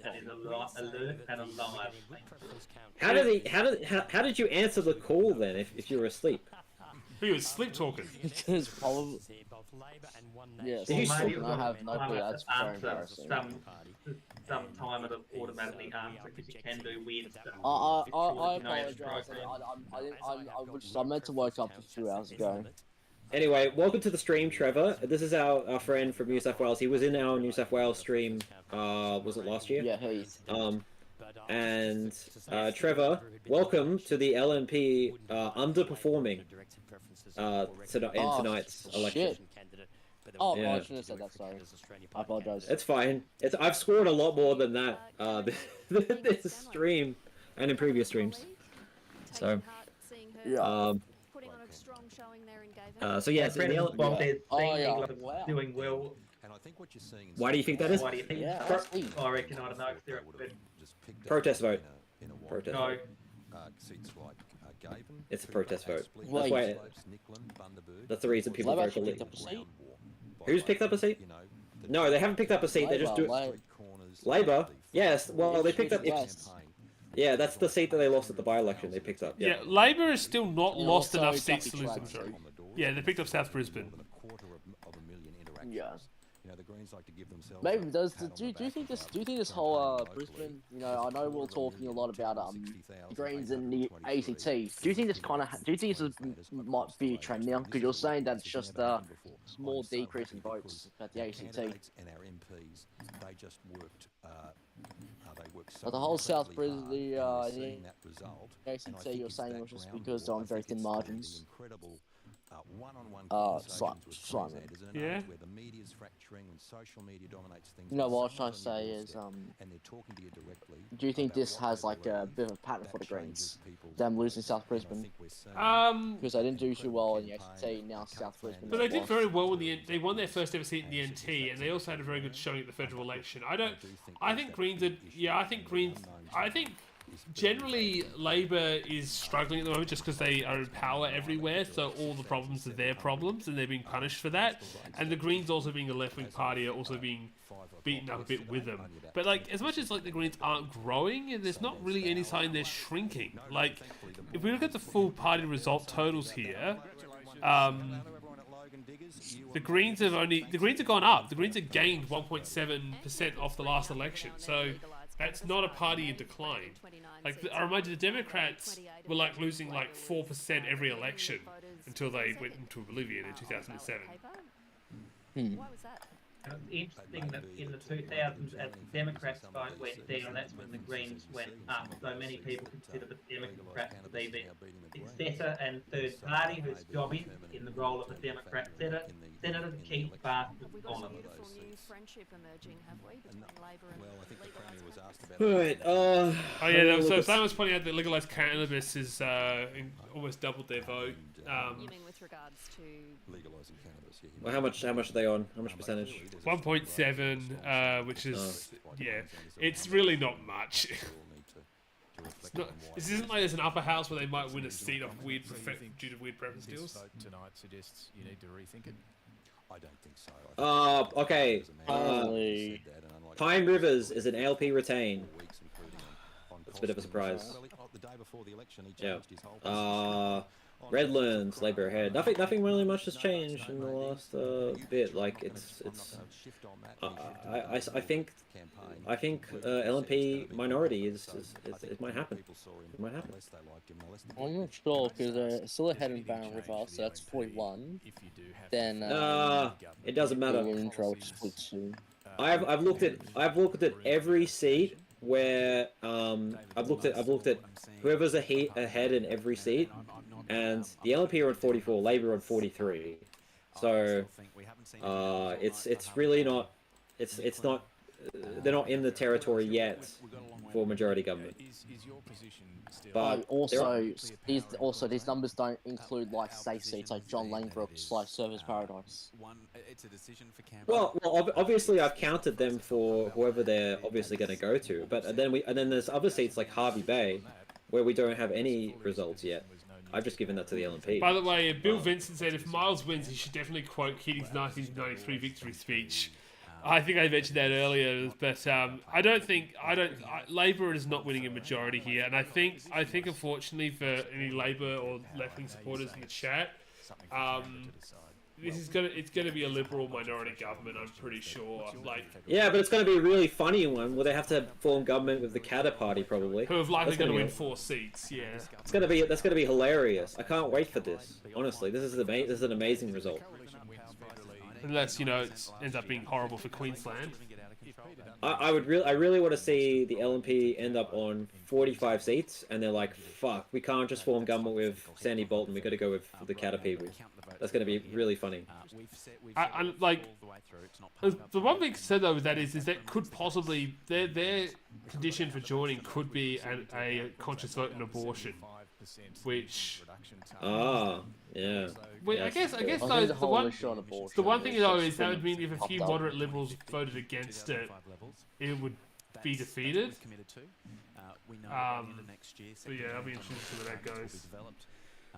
Then again, you do have a lot of people on Labor right, which are anti-abortion, which have a lot of Catholics who's obviously pro-life on the right side of the Labor Party, which tend to vote against abortion. I'm wondering if Labor would even want them to vote against it, because it's going to be like if Labor voted to preserve abortion, and Liberals voted to get rid of it, Labor would have a golden gun going into the next election that would basically guarantee them a majority. Yeah. We've seen how much abortion's affected US politics. Just do not touch it. Definitely. Eva Valerian's But even here in South Australia, when we recently had the Liberal MP upper house Democrat tried to pass that law to outlaw late-term abortion, it only failed by one vote, and there was high drama on the night it was being debated. So it really is a prickly and divisive issue in Australian politics still, even like 40, 50 years ago after some states first started legalising. Oh, the best corgi says Heavy Bay has results. Oh, it does. Also, we have Michael Shepherd who says thoughts on early voting. Look, I generally support it. Sometimes it's just not possible to vote on the day. I'm actually almost for making it election week, so rather than having you to have a reason to vote early, everybody once Saturday, the week before polls close, you can start voting. You can vote for the next 8 days, and then it closes Saturday at 6 o'clock. Yeah, I think that's a good idea. Because it would take pressure off the voting booths, because you wouldn't have lines of people lining up to vote one morning. You could have people walk in and out throughout the day. The one negative is you might have you might have bigger polling booths. People have to drive further, so you might lose the ability just to walk down to your school, and you might actually have to, hop in your car, which I will admit it's not. Well, no, I think it should just be that early voting is compressed into 1 week rather than like 2 weeks. I think that's just all it should be. And you still have you still have election day. I'll just follow on from that. So back when I was handing out how to vote cards during the early voting period at the last federal election, and I was there during those weekdays at one of the early voting centres, like during the day when everybody else was at uni or at work, and the type of people you get coming through were often those do 12-hour days, 3 or 4 days on, 3 or 4 days off. But like you had nurses in their nurse scrubs, pilots in their suits, you had airline cabin crew in their uniform, like people would otherwise be working for 12 hours on a Saturday doing essential services like airlines and healthcare and whatnot. We had okay, what's your point, Heath? What's your point? So, come on, Eli, don't rush, just relax. I know you're excited, just relax. What's your point? What I was going to say is that with early voting is that it is, I do think 1 week of early voting is very good, because not everyone works Monday to Friday 9 to 5. Some people do work 12-hour days, 3 days a week, and to have that opportunity where they can go and cast their vote. But I think if we had a whole voting week, that would be logistically problematic. Yeah, agreed. Where are you going to do it? Agreed. Agreed. Yep. What were we going to say, Trevor? What I was going to say is that, I know we kind of just got off this topic, but when I was working on the recent council election, someone actually brought up the issue of abortion and said that, he's that abortion I've heard on this on KFHL, and it's not popular.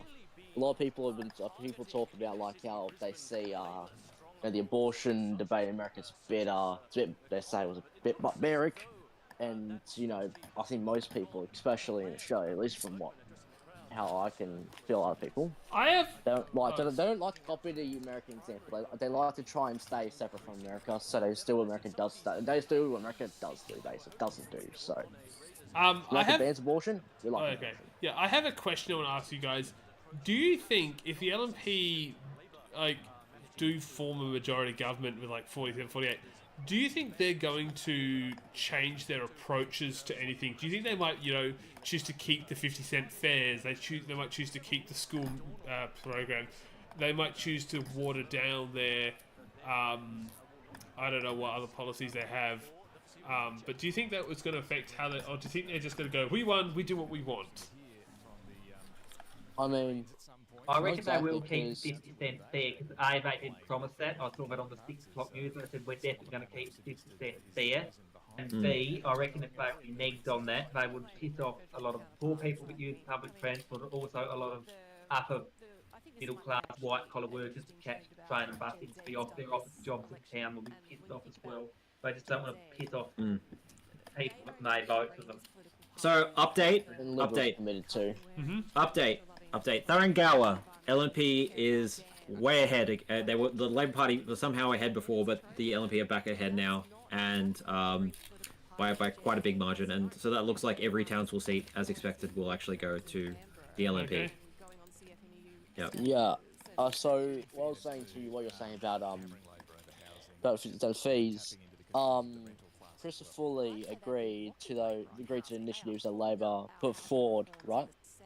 And like he committed to it also. So he's also going to be doing the 50% transport fares, the 20% off vehicle registrations, and $80,000 off energy bills. He's been meeting Miles mainly halfway.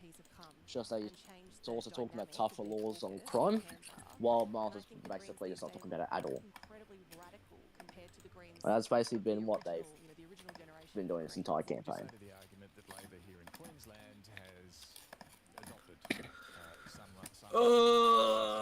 Right. This campaign has just basically been more or less a fear campaign by Labor. Do you think it's been a fair campaign? I disagree. Yeah, I feel like it's been a bit of a fair campaign. I mean, if it was a fair campaign, then why do they keep making videos on their social medias about how David Christopher is going to do this and Christopher is going to do that when he specifically said he isn't going to do that? They still do it. They're like, can we What are the things that they're claiming that he's going to do that he's not going to do? Well, you know, they're saying that he isn't going to keep the transport fares. No, he said he'll back them. You know, they said that he's going to support cost of living, energy bill relief. He said he's going to do that too. And you know, they've been basically they basically haven't talked anything about crime, and said that Christopher is trying to, you know, win an election off of that. Which, sure, but everything else is just them running basically a scare campaign plus the abortion vote, which Christopher has already said he's not going to support. So, what the hell is going on with Harvey Bay? Like, people said there was results coming in, but I can't see any results for Harvey Bay. Okay.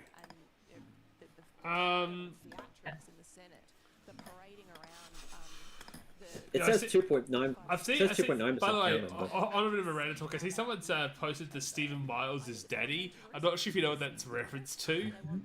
I don't. Apparently, please in the US, Tucker Carlson did a speech to an audience where he talked about how like America is a bad girl and Trump is daddy coming home. And it says, "I'm gonna go to your room. You're gonna get spanked. And spank you. I'm gonna spank yeah, you." You've been a naughty girl. It is like, yeah. Is Tucker Carlson like got repressed sexual fantasies or something? Like it's pretty disgusting. He was trying to be funny. Yeah, he's just creepy. Tucker's a weirdo. I think we can all agree on that. Yeah, well, so is pretty much all the people around Trump at the moment. Like Elon's he's gone and made some weird tweets and stuff like that. Like, they're all just these guys are just like, ugh. I saw a list, and apparently, like the whole new team for Are we doing I don't know what it is, like Tulsi, RFK, Elon, who else was it on there too? There was, forget now. It was Elon. Vivek Ramaswamy. That was it. No, we're not doing a US. We're not doing a US election. Yeah, I know. I'm just saying that that was like on the list, and I was like, yeah, a bunch of bloody weirdos. I'm just answering Heath. We're not doing a US election live stream. No, that's The problem is that's in the middle of the day. Well, it's in the middle of the day, and also there's going to be like 6 gajillion of those live streams, you know. So are we going to do a live stream or not? The best we would do is probably would be like a post-election analysis. But like, what are we going to say that like 100 American YouTubers exactly. The reason why we're doing this is because very few other channels are doing Queensland election coverage. Like we are in a small pool here. I think obviously 6 News is doing one. Obviously the mainstream media is doing it. 6 News is a bit of a joke. Oh come on, we can't trash 6 News on here. Leo is a solid good boy. You take that back. Are you sure? Just something. Trevor, no. behave, Trevor, behave. I remember when news first started, and I was like, oh, this is just some silly kid that wants some wannabe newsreader. Is this worth even watching? But then as he got that's older, what I thought he was. I thought it was a normal. By the way, does anyone know if I want to see if A5 is A5 Cubicle still doing his stream? Yeah, we haven't heard from him for a while. Yeah, I don't know what happened to him. He's upset. He wanted the Liberals to win. We're getting charged now for dumping green waste at our local tip under Labor. I don't exactly know what that question's asking. It's probably how do I say? It's probably somehow like changed a little bit. Yeah, okay, his stream's still going. What are you saying, Heath? Hello? Heath, you there? Green waste. Green waste. What is that about? Yeah. Some policy that I did see mentioned briefly somewhere, but did concern a few people, but never made major media coverage of the campaign. Okay, what is it? What is it? No, yeah, that. Somebody asked the question, are we going to get charged to dump green waste under a Labor government? And I said, but I did see that mentioned briefly somewhere, but I don't know what their stance is on it. But what is green waste? Green waste is just waste from like plant material. It's like put in the green bin. Yeah, like plant material waste, what we call here in SA. So like trees, limbs, and leaves and stuff. Compost. But hang on, isn't there like a isn't there like a fortnightly pickup for like green waste in Queensland, like in the rest of Australia? Oh, well, in my council in Adelaide there is, but I don't know. Like it does actually depend on what state you're in. Like some states, I put all states that are recycling 10% refund thing, but they don't also. I'm not sure in Queensland, but I'm pretty sure from what he's getting at and what I thought briefly, you have to take your green waste down to tip, and Labor want to start charging you to do that.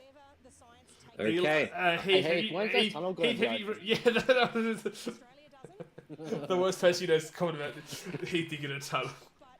The worst person you know says that Heath is digging a tunnel to Papua New Guinea for Aussie troops. True Aussie patriot, risking his mic quality for our troops. Yeah, apparently Papua New Guinea fishermen are sailing into Boyan sub waters and stealing our fish. Apparently, I heard that was a bit of a issue recently.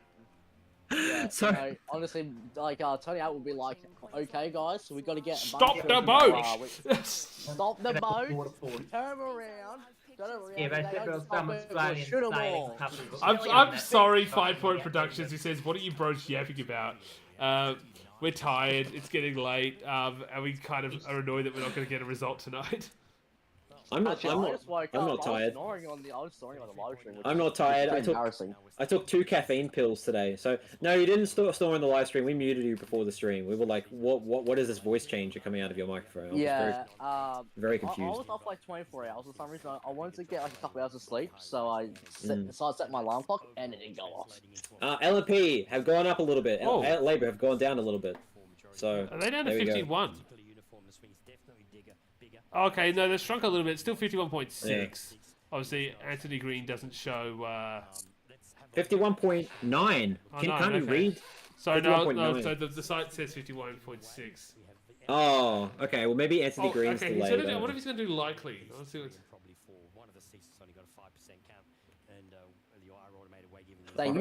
You know that they are Chris Foley's going to be shit. Yeah, I want to see what his prediction model says.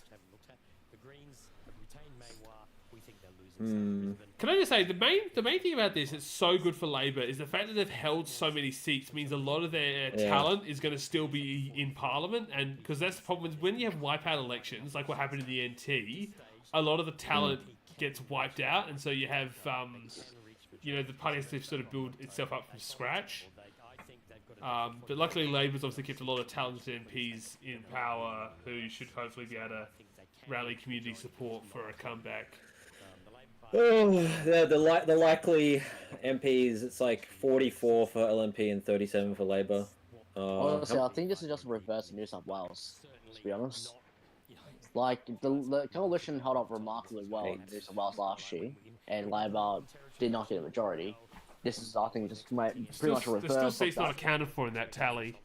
Oh yeah, I know, but I'm saying, like, this is what I was saying. Labor was on about 44, coalition on maybe about 35 last time. We're not doing all these totals. So I think it's just kind of a reverse of the New South Wales election. Yeah, but it's right. Labor has held up real well. Like a lot of the predictions, and you were predicting that Liberals would get about 50, 60 seats. Oh wait, the worst person you know just mentioned. I wonder if Australia will ever have satire parties come back. Do you remember like the Australian Sex Party and stuff like that? Yeah, that wasn't a satire party. That was a genuine party. They genuinely. Because they usually popped up in all like the Chases of War back. Do you remember the Chases of War? It's weird watching like coverage of like the old elections because we had like very different like political comedy back then. To be honest, I don't think it was anywhere near as funny. It was just mostly just was it shock humor? What the hell is going on in Kapalaba? It's really weird. It's like bucking the Brisbane trend. Chaser, and then they ended up getting in trouble for getting too close to like George Bush and dressed up as Osama bin Laden, and there was a whole big thing about that. What seat were you talking about? Kapalaba, the one that like the Anthony Green's looking at right now. It's like it's bucking the trend in Brisbane. Like it's got like a 9% swing to the LNP. Apparently, there's a strong candidate. Yeah, actually, my mum was telling me about him. Actually, apparently, like his whole family died in a car accident or something. So the guy or Liberal guy? The Liberal guy, the LNP guy, and that's why he's sort of a strong. I don't know. I don't. Well, obviously he's pulled through it. So yeah, I mean, the LNP just fallen behind in seats. They're 37. They were just on 40. They put some numbers back into the in doubt. Did they? Oh my god, okay. Do you wonder if like Labor could have started this momentum shift earlier somehow? I don't know. Please explain. What do you mean by that? Like, you know how like they started aggressively campaigning? You think they could have got more momentum? I don't think so. Look, I think Labor Party have done the best they could given the circumstances, honestly, Yeah. and I think the goal at the moment is to deny a majority government for the and if they manage to get the LNP to only 45 seats, then they're basically Miles has set Labor up to win the next election, pending things that go horribly wrong. I feel like Miles, if he really wants to, he could. Give me a sec. What kind of breaking news is that Anthony Green says LNP can reach majority? Like, of course they can reach majority. The question is, will they? I just want to say though, I think Stephen Miles has the opportunity if he wants to try and remain as leader of the opposition. Yeah, well, I think he's done a good enough job. Eli said earlier that he thinks that if Miles successfully makes Liberals into a minority government, he should stay on as opposition leader. But if they win a majority, he should probably go. Yeah, I think so. I think Miles has done a pretty good job at running a campaign. Even if it's a fair campaign, he's done a pretty good job in keeping the LNP. Breaking news: Anthony Green's breaking news is not breaking news. breaking news: Liberals underperforming. I don't think it's really breaking news. Like, I think everyone said for a while that they can reach majority. It's just 13 seats in doubt. How the seats come in, because if President Lee does reach a majority, all these seats are going to be like 1% margins. It's going to be very, very marginal. I'm disappointed. I'm disappointed with how badly the Greens did in this election. That's just terrible. Like, I was actually expecting it, but I'm probably looking more like. Yeah, I'll be right back. Tooting my own horn, but I could see the way Labor was campaigning. Redlands, Aspley, and so forth. With like the school lunches, the public transport fares, the TikTok campaign, it was like right in the Greens territory, which why I'm not entirely surprised. Yeah, so that's true. Remember at the last Queensland state election 4 years ago, the Green paying for $1 a day public transport, which is basically what Labor have introduced and will continue with after the election. So they really have strayed into green territory. We all feared in the Labor Party has it eventuated. So I think, as I said earlier tonight, I was expecting the Greens to at least hang on to South Brisbane and pick up Cooper. That's what I was expecting too. Yeah. Are we saying that we think? They're talking right now that like I think the Labor guy is saying like Labor has basically won this election in the sense that they've avoided the wipeout. They're going to be a competitive party. Cope. I guess because that's cope. I think the only way they're going to win is if they deny the majority government. Really. Yeah. They still need to win like what? The vast. because the Liberals are only 7 seats away, so like Labor needs to win the vast majority of the in-doubts, which I think as the pre-polls come through, all the in-doubts are mostly going to fall to the Liberals. Oh, by the way, Harvey Bay. Finally, we have a result. Hey! 55.2 to the LNP, so they are ahead by quite a bit there. So that could be an LNP gain as well. Yeah. Okay. It's one that I already gave to the LNP anyway, so it's not going to make any difference on my tally. So. Oh, Maryborough LP are only slightly ahead, 0.7%. There are a lot of sort of knife edge contests. It seems. Mirani, the Cathers Australia Party, Stephen Andrews, is actually ahead a little bit more. He's on 52.4% now. It's looking like. The worst person you know says, as a moderate Liberal, I swear that Labor is the only party that knows how to actually run a campaign. I mean, maybe like Liberals was impressive. Yeah, I mean, well, but that was just Scott Morrison. That was literally just Scott Morrison being like amazing at like sowing fear and division. Like that was even Peter Dutton is a pretty good campaigner too. Like he was amazing with the voice. He managed to just knock that out of the park. So it's actually very easy to destroy a referendum in Australia, so that's not as impressive. I think moderate Liberals are terrible at running campaigns. Yeah. I think like Malcolm Turnbull in 2016 was awful. He really. The only moderate Liberal I know is like one sort of re-election has been the Tasmanian Liberals. Yeah, but they always have like. I just want to say they have 3 or 4 times the funding of the Labor Party in Tasmania, the Liberals. Anyway, go on, Heath. Yes, 2 things. One is that with Peter Dutton, even I've noticed that I think he's an excellent opposition leader and the fact that he really does know how to hammer the point home and just hit the nail on the head. Like a real sharp shooter and just really just back Labor into a corner. But that's one thing I think he's great at. And the other one that I was going to say with just on that is that I remember I was actually told at a Labor branch meeting, but on average, well at the time anyway, Liberals have 3 times as much more funding and money coming in from, because they have like big business backers and all that than Labor, and Labor has 3 times as many volunteers as the Libs do, so it kind of cancels out. But Labor have got more volume than ours, but Libs have got more money, so it kind of cancels out. So if Dutton absolutely gets destroyed in the next federal election, which he probably won't, he's probably going to do pretty well, but if he gets absolutely destroyed, I think Bridget Archer could be in the runnings for leader of the Libs. What makes you say that?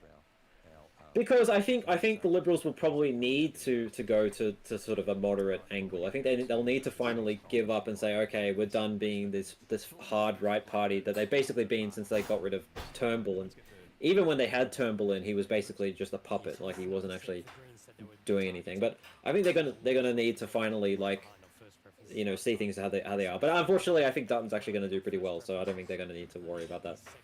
So.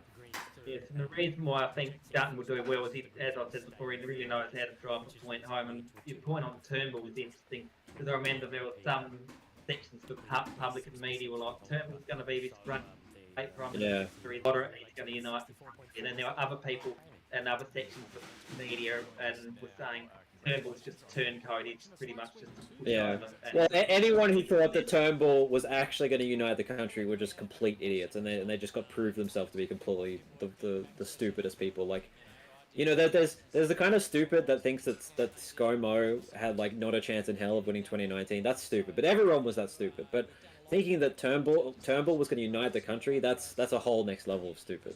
That's stupid. I remember some sections of a more centrist media that think I'm really optimistic, and then like pretty quickly it turned out to be not like that, and then people with commentary sort of turncoat. I don't think it's so stupid to think. The one that makes me annoyed and angry is all the people that think Peter Dutton is going to unite the country somehow. I don't think there's. I know it's just hacks. Many people who think that. Well, I know it's just hacks on Twitter, but I see a lot where people are like, Albert divided the country with the voice. Peter Dutton will unite it, and I'm like, those people just, they get my blood boiling. Hey, the ABC. About hacks, I mean. What do the ABC do? They've updated the website, and now we can see the 2-party preferred on every seat. Just nice. yeah, that makes it a bit easier to see things then.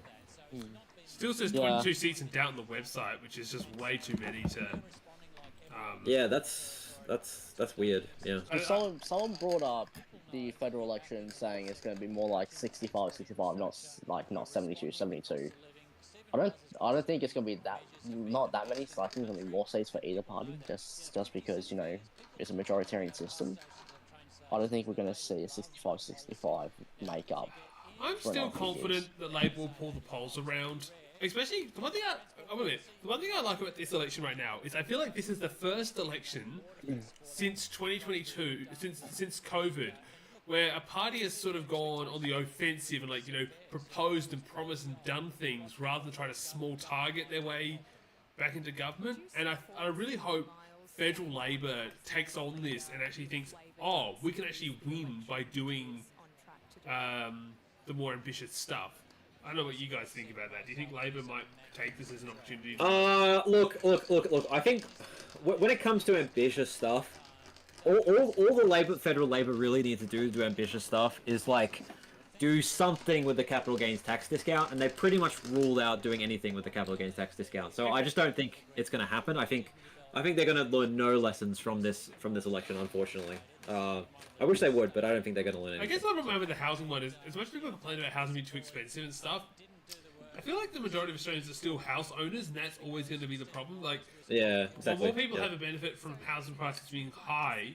The government's never going to solve it. I think eventually we're going to have to hit some peak version where people just are all renters, and the majority of Australian are renters, and that's when it will finally snap. Yeah, well, either that or just... And that reminds me, very good. That reminds me of the quote that John Howard said back in 2003. Well, nobody ever complained to me in my elected office about their house price rising, so it's only a good thing that house prices are rising under my government. So that was 20 years ago, and house prices were just starting to really noticeably. Well, it's. I mean, Australia, I think, in terms of wage to house price, I think it's the worst in the world, or one of the worst in the world. So it's going to become a problem real soon, but it's just a question of when. A big problem. Yeah. I mean, it's already a problem. It might become a real problem real soon. I mean, at the moment, housing is so unaffordable. I know there's been a lot of questions about negative gearing and such. People say it's unfair and it's not good. Oh no! Hold on. I was going to say that that's why. No, you come to let's say happy medium. How far away are we from negative gearing to only people with less assets than certain amounts. So if you have less than $2 million worth of assets, that's got a benefit for the LNP. What are you saying, Sormon? LNP's cracked 40% of state votes. Oh, they have. Okay, all right, I see. Oh, they're up to. I know we've talked about this very much. But they're up to where the polls are. Yeah, I mean, there's ways you can restrict negative gearing, but it seems like the Labor Party aren't seeming like they don't want to do anything with it. So, yeah. More breaking news, which isn't breaking news. Well, the breaking news is that the LNP are actually heading towards where the polls were saying that they were going to be. So things are sort of correcting a little bit. And there we go, 52.4. So, yeah, the coalition are doing better than they were earlier in the night. The LNP, I should say. Housing is so unaffordable for me as a young fella that I'm seriously looking at leaving the country for somewhere where at least the rental rights are good and the houses are insulation. I'm thinking of Thailand. Go Thailand. How about that? I'm thinking of buying a piece of land in Bolivia or something and just moving there. I don't know. No, just go Thailand, mate. Thailand will love you. Or just renting some random house in Kenya. Okay, rent caps I don't think are ever going to happen. I think it's more likely you'll get a negative gearing tackle than a rent cap. I just don't think that's happening. Raising and government regulating of rent is the silliest government policy you can do. There are two American states where you have rent controls in place. One is California and one is New York. Those states both are behind. The LNP's ahead in Barron River and Caloundra. I'm not sure why that Barron River, we just haven't got any preference counts. I don't think you realise that these actually aren't policies on housing prices. These are policies placed on the increasing of housing prices. So, like, if let's say if like You mean 10% rent? increase, You mean rental prices? You mean rental prices? rental increases. Regulated in those US states, and it does not work. The Labor Party knew they were going to win that election is really not telling the truth. I'm buying Sydney and living there. Well, good by the luck with way, that. I'm just gonna say, Anthony Green has the LNP ahead in 4 of the in-doubt seats, 13 in-doubt seats. And I think Liberals are at. I think they're looking at 48 at the moment. I think is the current total for the LNP if all the heads end up going the way. I've got LNP 45, Labor 42, Greens 1, Cata 4, Independent 1. So you still think it's a minority government? Well, that's when I give all the seats that are in doubt to whoever's leading. I think I'm pretty sure, unless I've got something wrong. So I'm just sort of I'm just giving whatever is I wonder what the chances of a mega coalition are. It'd be hilarious if that does happen. I was really not expecting Labor to get this many seats. Like, I was thinking at most they'd get like 39. Them being in the 40s is ridiculous. I mean, Labor could theoretically form a coalition with the Catters party, but would they? It'd be with the Catters and the Greens, which would be... Yeah, that's going to be fucked. I mean, no, it could be Catter and then Sandy Bolton. If still need to win like 42 seats or something. I'm not sure. Yeah, if they're 42 seats. I mean, yeah, I guess it's the question of would they, you know, so... Right, McKay. I want to look at McKay. Yeah, LNP are ahead there. Yep. So I am gonna go. It's also pronounced Mackay, but yeah. I got told off by my own viewers for making that mistake. I also got told off for the exact same thing. I was calling him McKay, and they were like, "It's Mackay! It's Pumice-Stone! It's Kapalaba! Or no, it's Kapalaba!" I watched Stargate Atlantis, and one of the characters there is Rodney McKay, but I think that's how the Canadians say so it. that's why. See, I watched Stargate Atlantis too, and he's Rodney McKay, so that's why I'm calling him McKay. But exactly, for instance, in football, Harry Mackay is obviously a Mackay. Wait, which type of football? You mean soccer or you mean actual football? AFL. Oh.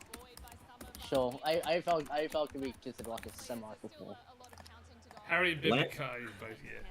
Land for sale in Gaza. That's a good idea. Buy some land in Gaza. No. Please. Can I block this guy now? That's not... Alright, I'll be right back.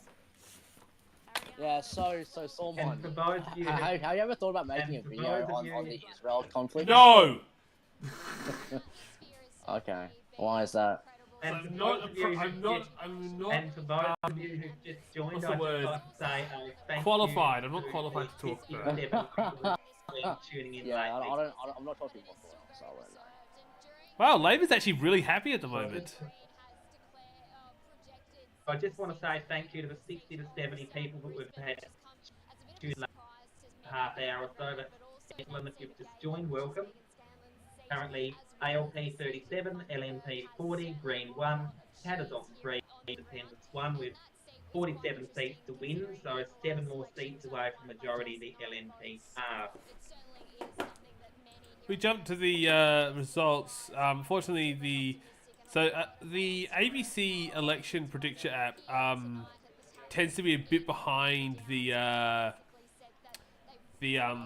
Anthony Green, because Anthony Green makes a few assumptions. This one here kind of just works on the direct count.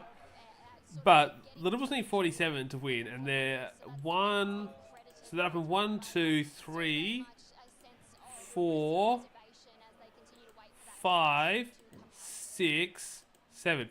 So currently, Liberals are up in 7 seats that would get them to the 47. So unless one of these seats, like obviously Broadwater is still very early in the count, and so is Hervey Bay. But fortunately, it's actually looking like it might. The Liberals might just get to the slim majority of 47, which will be somewhat awkward for them. I don't know, 47, 48 maybe. Like, Yeah, so I maybe think they can have a I think speaker. So I think they are edging towards that majority. It's going to be a super slim majority, but I think it's going to be a majority. like Labor federal majority like levels of slim. Yeah. Although Labor has like a 3-seat majority now or something. Yeah, but still, that's still super slim regardless. Win the mandate of Queenslanders first. And say what you like about Stephen Miles's particular campaign initiatives. He had a crack. He went out there and had a crack. And I think Queenslanders will always win. Yeah, so I'm just wondering what the lessons are, particularly then for Labor, which is facing election in about 6 months from now. Get out there and have a crack. Don't do a small target. David Spears is actually talking about what I said. It's like whether or not the federal government is actually going to try and be a bit more ambitious in the months leading up to the election, possibly proposing some big policy ideas or even enacting some in the lead up to the election to hope to win votes. Yeah, I mean that this shows that it works. So they better do it, don't they? They better do it. Maybe do something with the PRRT or something, you know, like the Petroleum Resource Rent Tax, because it's so pathetic at the moment. Yeah, well, like I think we should. Yeah, I don't know how much the minerals tax actually. Oh, that's the thing that's gonna suck, isn't it? Because like Christopher Foley's gonna be like in his first government, he's gonna abolish the coal tax and stuff, and then he's gonna be like, "Oh, we got no money in the budget." Yeah. He's gonna have to cut, exactly. It's gonna be a real problem. How do I say this? The best way that you can ensure to get, let's say, some sort of tax, and I know some might not like this, but when it comes to a coal tax, I'm not the biggest fan of a coal tax. I think it would be better to put taxes on people extracting the coal. That's what it is. No, it's royalties. So basically, like if there's an Australian company digging up coal, I don't think they should have to be subjected to a coal tax. Unlike if you're a foreign company coming in, resources. But that's just so so vague. Like if it's an Australian company or a foreign company, like what if it's like what if it's like 45% foreign owned but 55% Australian owned? Does that mean the tax is reduced by? It has to be 51%. That's like, so like. Oh, that's such a wishy-washy, like conservative, like la la land policy. You know, like. and there isn't pretty progressive la la land policy like net zero by I don't know, was it 2030? I don't agree to that personally, but that's la la land progressive policies, right? I'm not. I don't agree to that. You know, I think net zero is a scam anyway. I think we need actual zero by like 2070 or something. Wait, what's the difference between net zero and actual zero? It has to be a just transition. Like, you know, it's all in good saying, you know, let's phase out non-renewables, but you've got to remember you've got a large blue-collar population that works in the energy sector. So it's got to be... Yes, we know. Okay, the difference between net zero and actual zero is net zero, it includes like carbon credits and stuff like that. Like, oh, you've planted a certain number of trees, so therefore you've offsetted the amount of carbon you've created. Like, it's bullshit. Like, no. Can I explain? Someone who's done it for sites. Net zero, I understand what you're referring to, and there is a but the actual general term net zero just means we're no longer increasing the amount of carbon dioxide in the atmosphere. We are anything we produce, we also consume. Hence, we hit net zero. The problem with zero carbon is that means you are no longer allowed to breathe. But if we ignore that, it's like ridiculous. It also means like, you know, you can't run a heritage steam train. We're not allowed to run a heritage steam train because that emits CO2. Are we not allowed to run a heritage steam engine? Are we not allowed to run a heritage combustion engine? And like, I still think we should be allowed to run heritage stuff. Obviously, zero. Well, there's a difference between obviously driving a train and, you know, what is basically emitting shit tons of coal into the atmosphere. There's difference. I think we can all agree on that. And Eli, if you go and study some geology and some Earth systems history, like what I'm currently doing in my third year, you will learn that there are other what's called forcing whatever that add carbon into the atmosphere, like volcanoes, and the amount of carbon being added into Earth's atmosphere has fluctuated over thousands, hundreds, thousands, millions, and billions of years due to the different forcings and feedback. There's a whole bunch of complicated science I'm not going to go into. So it looks like Liberals have won all but one of their original seats. Broadwater is the only one that's currently in doubt at the moment. Hey, has that news reporter girl won? No, like the whole 7 News chick that's getting a lot of attention. What's this? What are you saying? There's some news reporter, like chick from 7 News I was running for one of the seats. Did she win? She was getting quite a bit of attention from the media. I'm not sure who you're talking about. Oh, don't worry. I don't remember them. Honestly, I think at this point we're all pretty tired, so I might be talking a bit out of my arse a little bit. Yeah. So what is the implications for this for the Greens for the federal? What do you guys think? I think slide. that there is a chance Labor can regain their seats in Brisbane. Labor could regain Brisbane or Ryan or Griffith. All three of them are potentially up for grabs. Actually, but it really depends on if Albo can sort of engage what Miles has done here. I think there are options for Labor that aren't necessarily make big changes on negative gearing, but like announce just something new. Like announce like it's kind of hard because the state government can do a little bit more nitty and gritty, but the federal government, I guess you're kind of right, 'cause the federal government's announced like the housing plan, and they've announced like the infrastructure plan and stuff, but... Well, here actually, I got a great conclusion for this. When it comes to the Greens, every Greens member I know will be like, well, you know, boys, and we kind of fell back, but next time it's gonna be a Green side. We're gonna be able to win states like Morton and Rankin.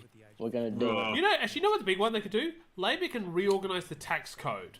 What they can do is promise massive tax cuts for poor people while shifting taxes elsewhere. That could possibly... It's risky, but it could possibly get it. Because what will happen is big businesses will be like, no, Labor's taxing us. And everyone's like, what are you talking about? I'm getting a tax cut. And because that's what we've seen elsewhere sometimes where like policies aimed at helping poor people. Okay, so what you're talking about, Sormon, is the politics of envy and class warfare and socialism. And they're going to destroy the economy. Oh. Look, Sormon, how do I say this, mate? I like you. You know, you're a nice guy, but sometimes you need to come down on the shilling, man. I'm just giving ideas here. Oh, well, it's shilling though. You can't deny you've been playing for shit. But with a lot of those votes still to come in. Looks so LNP will apparently gain Kapalaba, which would be interesting. We're looking at minority LNP government or just squeaking a majority. Is that your? I think yes. I think all right. 47 is still on the cards. Are we all in agreement we really want the Liberals to only get to 46, or like is there people who actually do want the Liberals to get a majority? Yeah, that'd be nice. That'd be nice. I want Liberals to win everything. Say 93 seats, baby. Let's do it.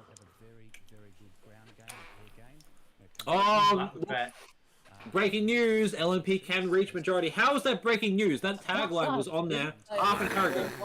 We're saying all night, man. Actually, Albert, you know, do you know who they need to bring in to win a landslide in Queensland?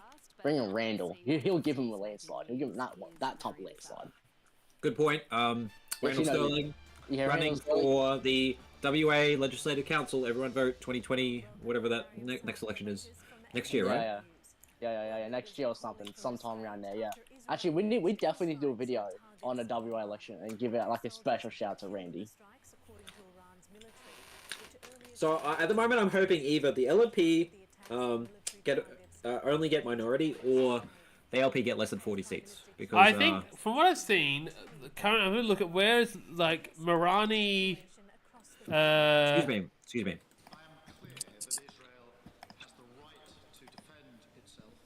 Oh, Labour's lead in Kapalaba is shrinking. Oh. 50.4%. Also, can you? I can hear all your noises as you eat. You might want to I've done eating. Okay. I've done eating. It's too late. You're too late. Does any side have a live map of the results? No, they should. That should exist, but I don't think that exists. Yeah, the American side do that, which is really nice. Yeah. I could send you a picture, Sormon, but That's the best I can do. That would be nice, actually, especially if you can like highlight the seats being moved, especially if we can, because ABC will. Well, we have it usually. Why do we not have it for this? Because in New South Wales, they had a map for the seats. Same as the maybe other sites do. I'll see what like other sites do. See what's like.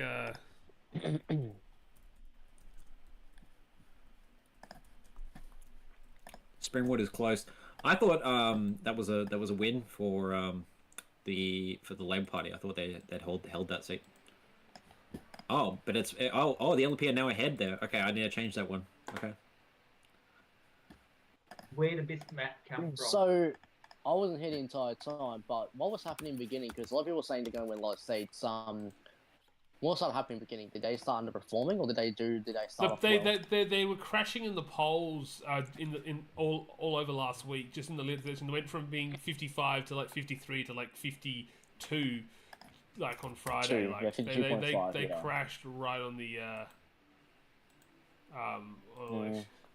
and it's being reflected in the results. Like the LNP is no longer dominating the results they initially thought they were. Alright. By the way, Eli, you need to turn your mic sensitivity down. It's way too high at the moment.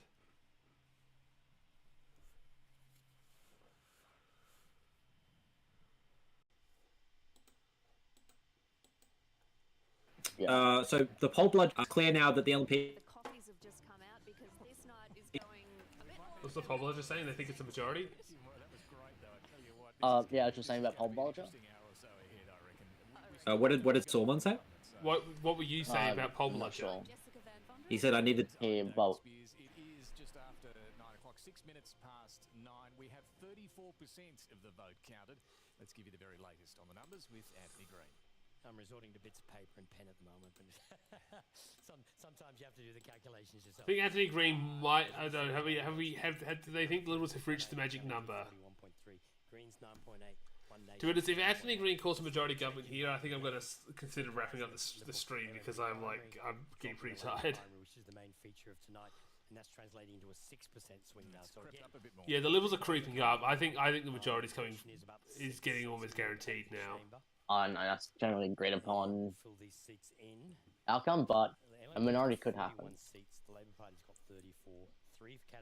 And something else that's I don't think they'll reach. I don't think they'll reach. I remember, as we know, we've been having a lot of breaking news out of Anthony Green. That's not really breaking news. Sadly, that is a wider trend across the media as well. They will run a story under the header of breaking news when it's either A, not really breaking or news, or they've already broken it in the morning bulletin. They're just doing it as breaking news in the evening bulletin because it brings some tips and views. No idea.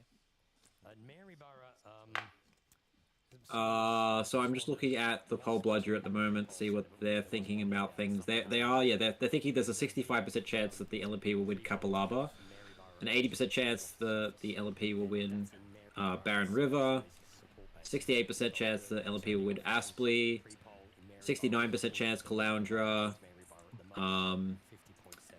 97% Cook. Harvey Bay, 76% chance that LNP will win. The LNP has a better chance in every single seat, so they're likely to every seat, basically. I mean, there's a few seats where Labor's sort of more likely, like Maryborough. We've already sort of given it to them.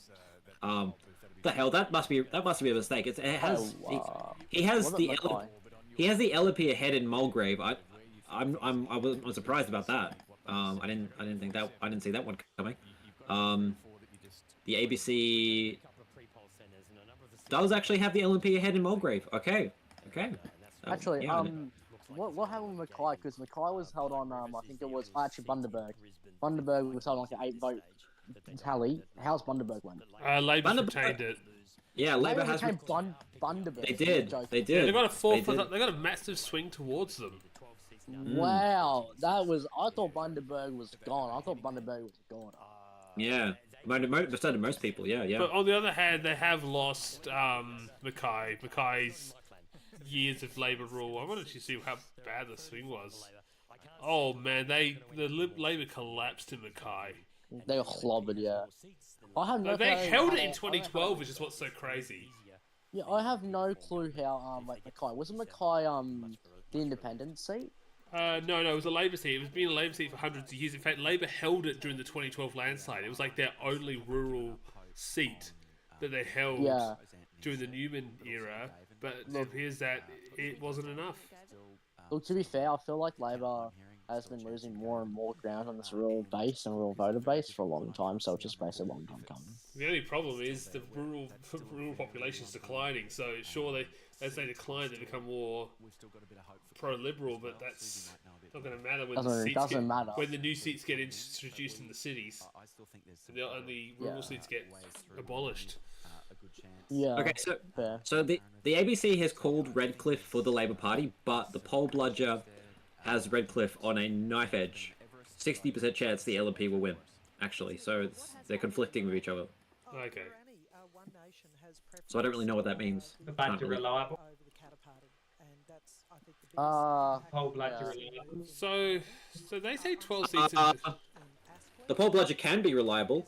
More reliable than the ABC, but I don't really know the track record, to be honest. So. What's your track record with poll bludger? I don't know. I haven't paid attention too much on elections to say like, oh, the poll bludgers have been more accurate than the ABC or some stuff at this stage. Like I don't have the data on that, and I don't remember. I'm confused. It says 12 seats in doubt, but there's more than 12 seats on the list. Yeah, ABC is always a bit wacky. Do you guys know the tally room? Do you guys know the tally room? Well, let's have a look. Tally room. Yeah, I know the tally room. See what's happening there. Look, I know a lot of people have been talking about like LNP minority, LNP majority, but you know the one thing I'll say on that? Like, it seems like both major parties only get like 35% of the vote. 40% they're lucky these days, but they still are able to get majority. I mean, like, personal opinions to you, like you guys, Sormon and Alba. How would you guys feel about reforms of some type of, proportional system or some type of system like New Zealand? So, not every party can just get like a majority on like 30%. Okay, here's my take.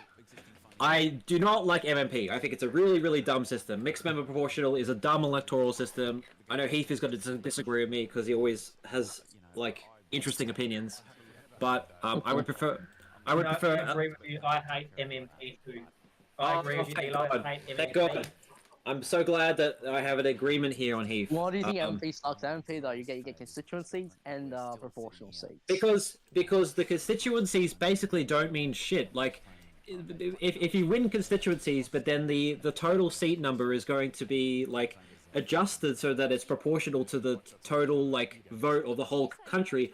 What's the point of having constituency seats? They're basically almost pointless. The only reason you have them is so that independents can win. So the only reason... No, the reason you have them is so people can represent the local communities and just not be like members for the entire country. What does that mean, though? What does representing it mean when, like, if they lose the seat, it actually doesn't mean anything for the grand total of the... What are you talking about? So let's say, right, let's say you have, like, 60-40, 60% constituency seats out of 100. That means you have 60 actual members that can represent the local community, while 40 are actually represented by the amount of votes you get. So they don't coincide. So how many seats you win 60 does not get affected by the 40, and then the 40 just comes down to the percentage.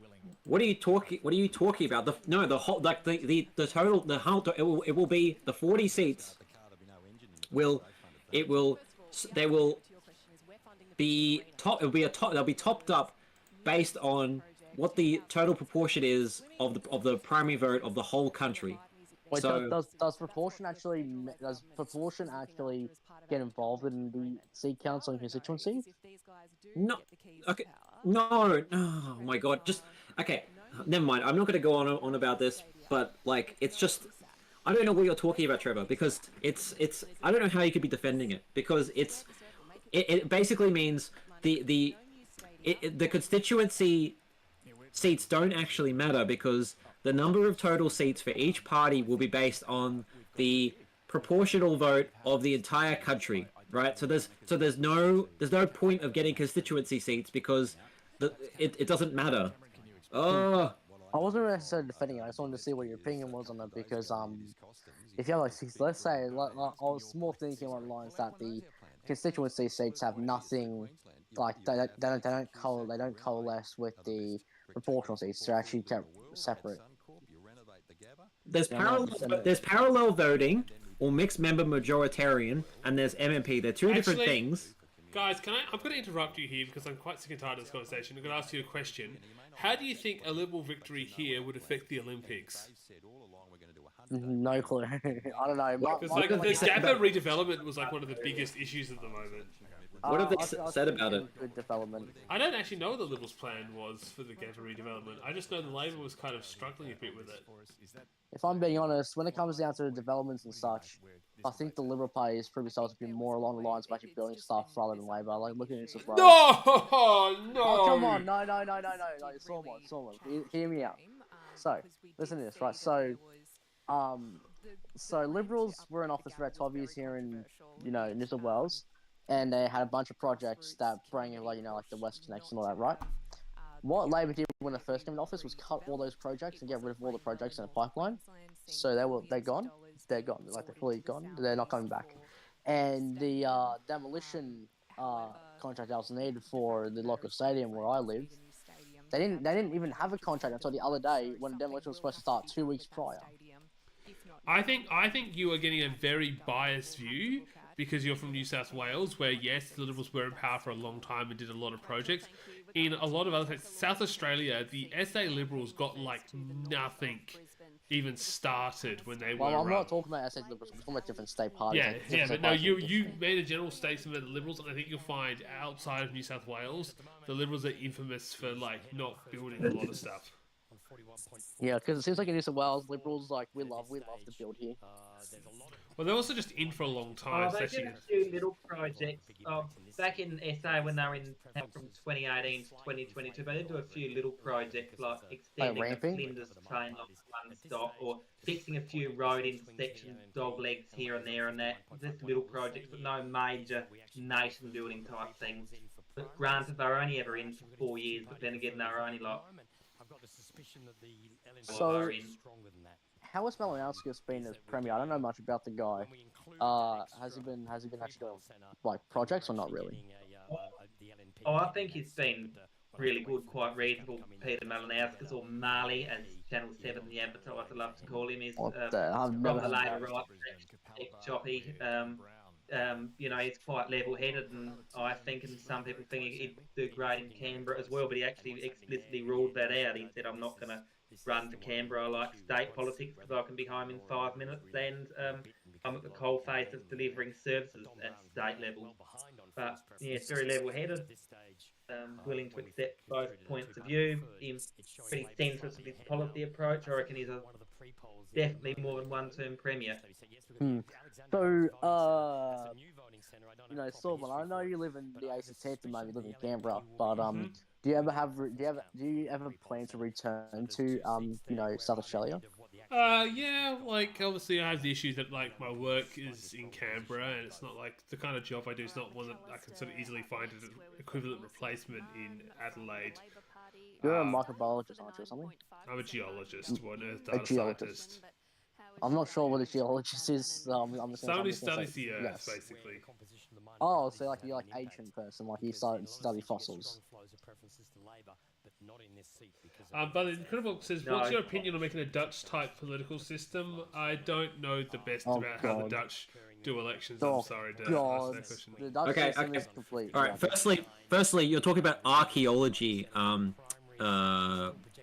Trevor. Secondly, the Dutch system is basically there's 150 seats, and to get a seat you need 151st of the vote, and it's just completely proportional to the number of votes you get. Does that make sense? Because the Dutch system, you have like 20 parties in one ruling coalition at the moment. The same thing is occurring. Like it's completely insane. Representation, so you need like a tiny percentage to get a seat, so you get all these minor parties can get a foothold in the Dutch Parliament. Yeah, but like I always say this, the Dutch system for some reason, generally in most countries do have proportional systems. These systems are quite actually secure, like how I say, secure and actually pretty stable because parties work together. But for some reason in the Netherlands, they just don't do that. They just like, you know what? We have a system and we're not going to work together. With those numbers, I got the LNP to about 43, 44 seats. Yeah, no political party wants to change the voting system that got them into power. Majority government. I'm pretty confident now that we'll finish with more seats. But that's why it is very uncommon for electoral systems to change at the parliamentary level, because, as I said, the political parties don't want to change the system that got them into power. But at the referendum level, that's also generally been unsuccessful in large parts of the world as well, because the populace worries that changing the voting system will enable what they see as more easy. Oh, wait, whoa. Sorry. Apparently, I didn't realise. It was a super chat. No, someone pointed out there's a draw in the AFL tonight, the Darwin game. And I was like, oh, I did not realise that. Oh no, there's still a wait. New thing's not updating. But still a lot more of those pre-polls and postals to come through. And Sormon. Oh yeah, wow, yeah, it ended in the draw last the Richmond Essendon game. Wow. Sormon, Yeah. you got a super chat. Oh, I got a super chat, did I? Yes, you did. Admit it, Qatar won every vote. This is a scam. What? What like, crack was that guy on? Is that? Do I have to admit? Does he actually want me to actually admit, or is it just me we need to read out the comment? He didn't even run in most seats. How can he win votes in seats he didn't run in? I don't think he actually wants you to admit it. No, I just think he wanted to say that. So, yeah. Thanks. Right, you feeling better now, JJ? Actually, yeah. Sormon, can you ask JJ what type of crack he's on? I want some of that crack. Oh, Trevor, behave. Oh my God, we got gambling endorsements, drug endorsements. Hey Heath, do you want to endorse murder while you're at it? No. You're gonna get demonetized. This stream isn't even monetized. I don't know. I don't know that. Which means I can use the N word. Actually, I'll say one thing, Albert. If you guys ever do any history videos, just don't mention 9/11 or the Taliban. Okay. I didn't hear JJ for donating food. That's the only thing I heard from what he said, that he's thanked JJ for doing. Wait, something said it's a joke. Sad face. I don't know what that's about. Also, JJ is just telling Trevor to be quiet. Apparently. Sormon is a joke. It's a joke. Did you know it's a joke, Sormon? About Bobcatter? The Bobcatter thing. If Bobcatter's a joke, apparently people in 3 seats didn't realise that.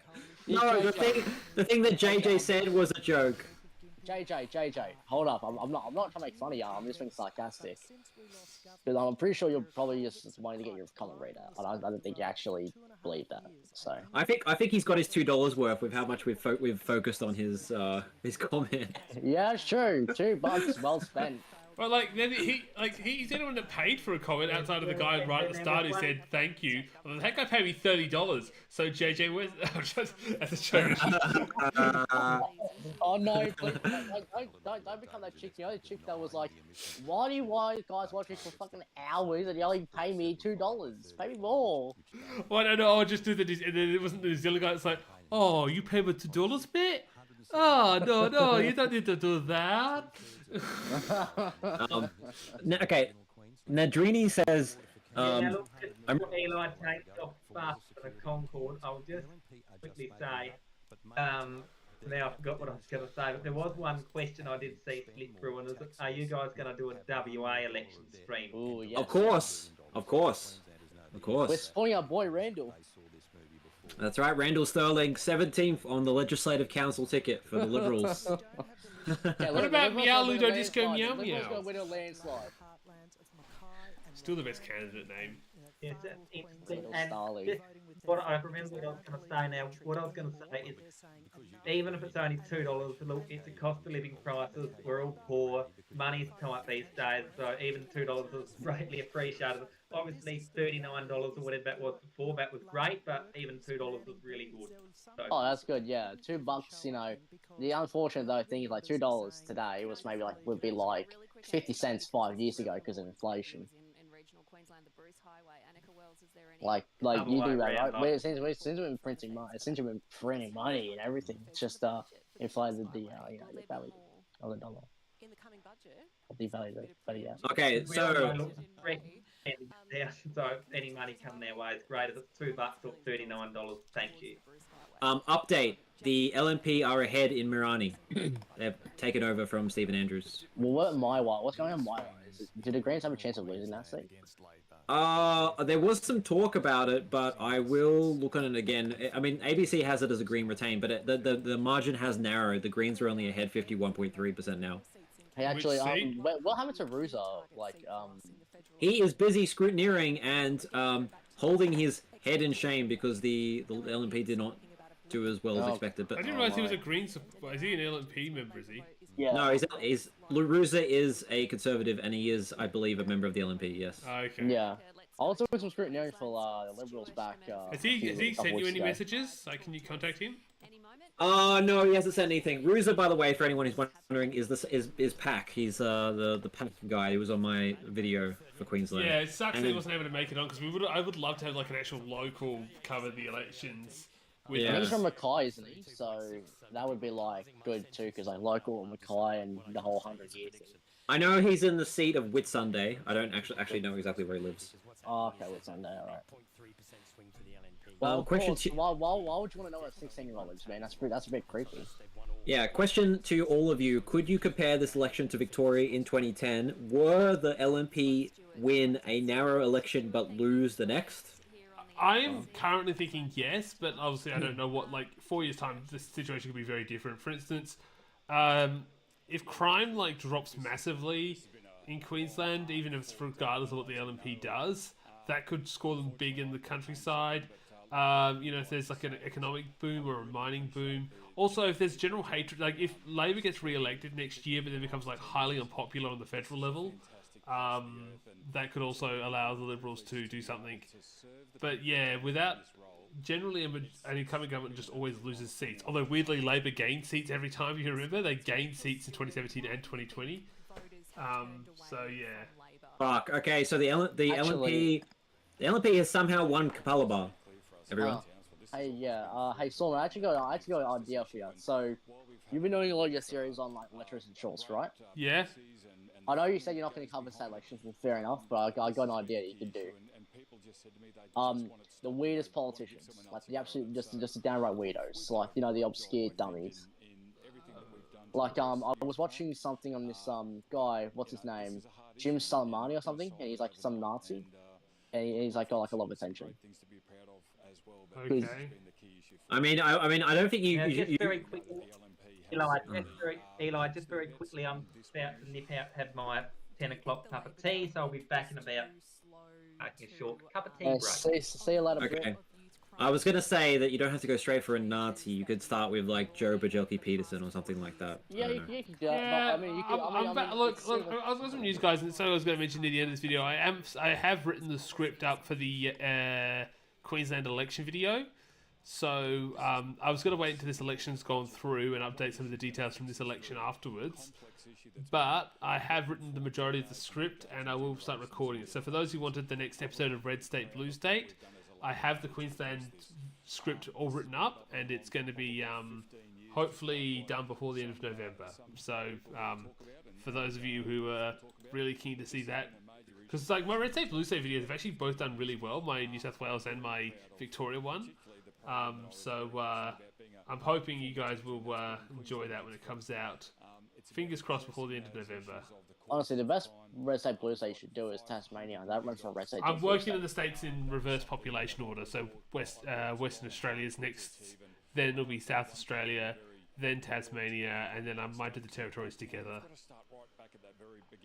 So fun fact, Nadrini, the upper house cannot introduce legislation or amend legislation that regards taxation. I just want to say You know that. what's funny? I feel like this stream is just getting worse as we're becoming more tired and the results coming more slow. But for some reason, we have 83 concurrent views right now. I don't know how we've suddenly got more viewers, as I feel like we've gotten worse. Maybe the 6 News kids have all like it's their bedtime, so they're all getting more tired than us, so that their stream is like suffering. I wonder if Leo even knows about me. I'm just really curious. Like, he noticed me.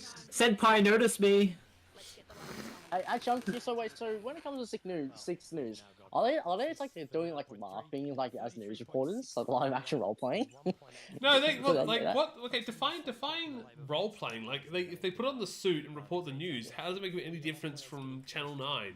Yeah. Or Channel 10? I mean, what makes a difference is like, did they have that? Let's say like that appeal. They actually have journalists. They have people on the ground and stuff. Like, I remember during the federal election, they had a guy actually interview Peter Dutton when it was Well, I mean, you could go up to Peter Dutton and say, hey, Peter, can I get a couple questions from you? He's like, oh yeah, sure, mate.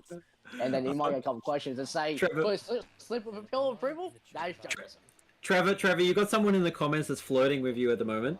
Joe, the Aussie worker says Trevor's undies are nice, and it has two smirk emojis. Eli, you have like some of the weirdest friends who then jump into my comment section on my channel and just spread the weirdest stuff. Okay. Sormon.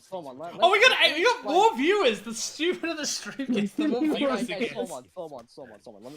Let me tell you the story, alright? So this is a funny story, and this might make some people laugh, but what happened is one day we're like, okay, you know, this might be a bit weird, but you know, me and Alba do some laughing for our own. I'm not sure if someone knows about Alba. Can I tell him?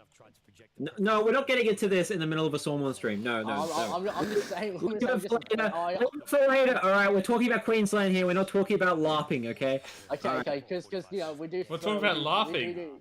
Sorry, we do some very laughing sometimes. No, just shut up, Fred. Shut up. Okay, I'm gonna mute you. Okay. What do you mean? You always give me the R. It's really nice. Oh my god. Okay, JR asks, how was the Australian gagging party going? I don't know what he means by that. I don't know what he means by that. The Incredible Bulk says, good stream, mate. Worst person you know says, let's do it, about replacing King Charles with King Leo Puglisi without a referendum. No referendum. I think we should make him, honestly, if we have a republic, I think we should make him the president. Honestly, that would be a good idea. Actually, so I heard this thing on, I think it was on the campaign trail, and some guy was apparently doing like an interview with the guy, but obviously just over Zoom, so it's like, he was like at home and all that, and someone must have come in the room and he stood up and he only had his underwear on, and that was it. And that person was me. Oh, Trevor, stop. Okay, and the comments have been taken over by people talking about Trevor. Which I'm not gonna read all of these. I'm not gonna read all of these. As we pass 100 concurrent viewers. Wait, seriously? Wait, when did we pass over 100 concurrent viewers? Yeah. Oh my goodness, we have! Yeah. What are you guys here for? Like, with this stream is like off the rails. Where are the views coming? You know what? What's about someone is just opening tabs and just joining the stream on each tab? Maybe. Billy Vincent says that Caddis must be president. Trevor, please, I always have the money to just let me see my wife and kids. What? Interesting. Trevor, oh daddy. Trevor. Oh damn, I should have monetized this stream. I'm making a killing at this rate. Trevor, please. Okay, I'm not gonna read that. Trevor, call me later. Sure, baby. I'll call you later. Alright, shush. Trevor, stop encouraging it, okay? Free alligator for all Queenslanders, whoever lives above Townsville gets a free alligator. We're in Australia, we don't have alligators. True. The worst person you know says the stream is chaos and it's hilarious, very small amounts of very ultra serious political conversation. Well, look, Okay, so this is getting on to the point of the night. No, actually, no. I'm not going to talk about it. Never mind. I'm not going to talk. I'm going to be good. Look, I think we are looking mature like one right here. now that the LNP okay. has won a majority government.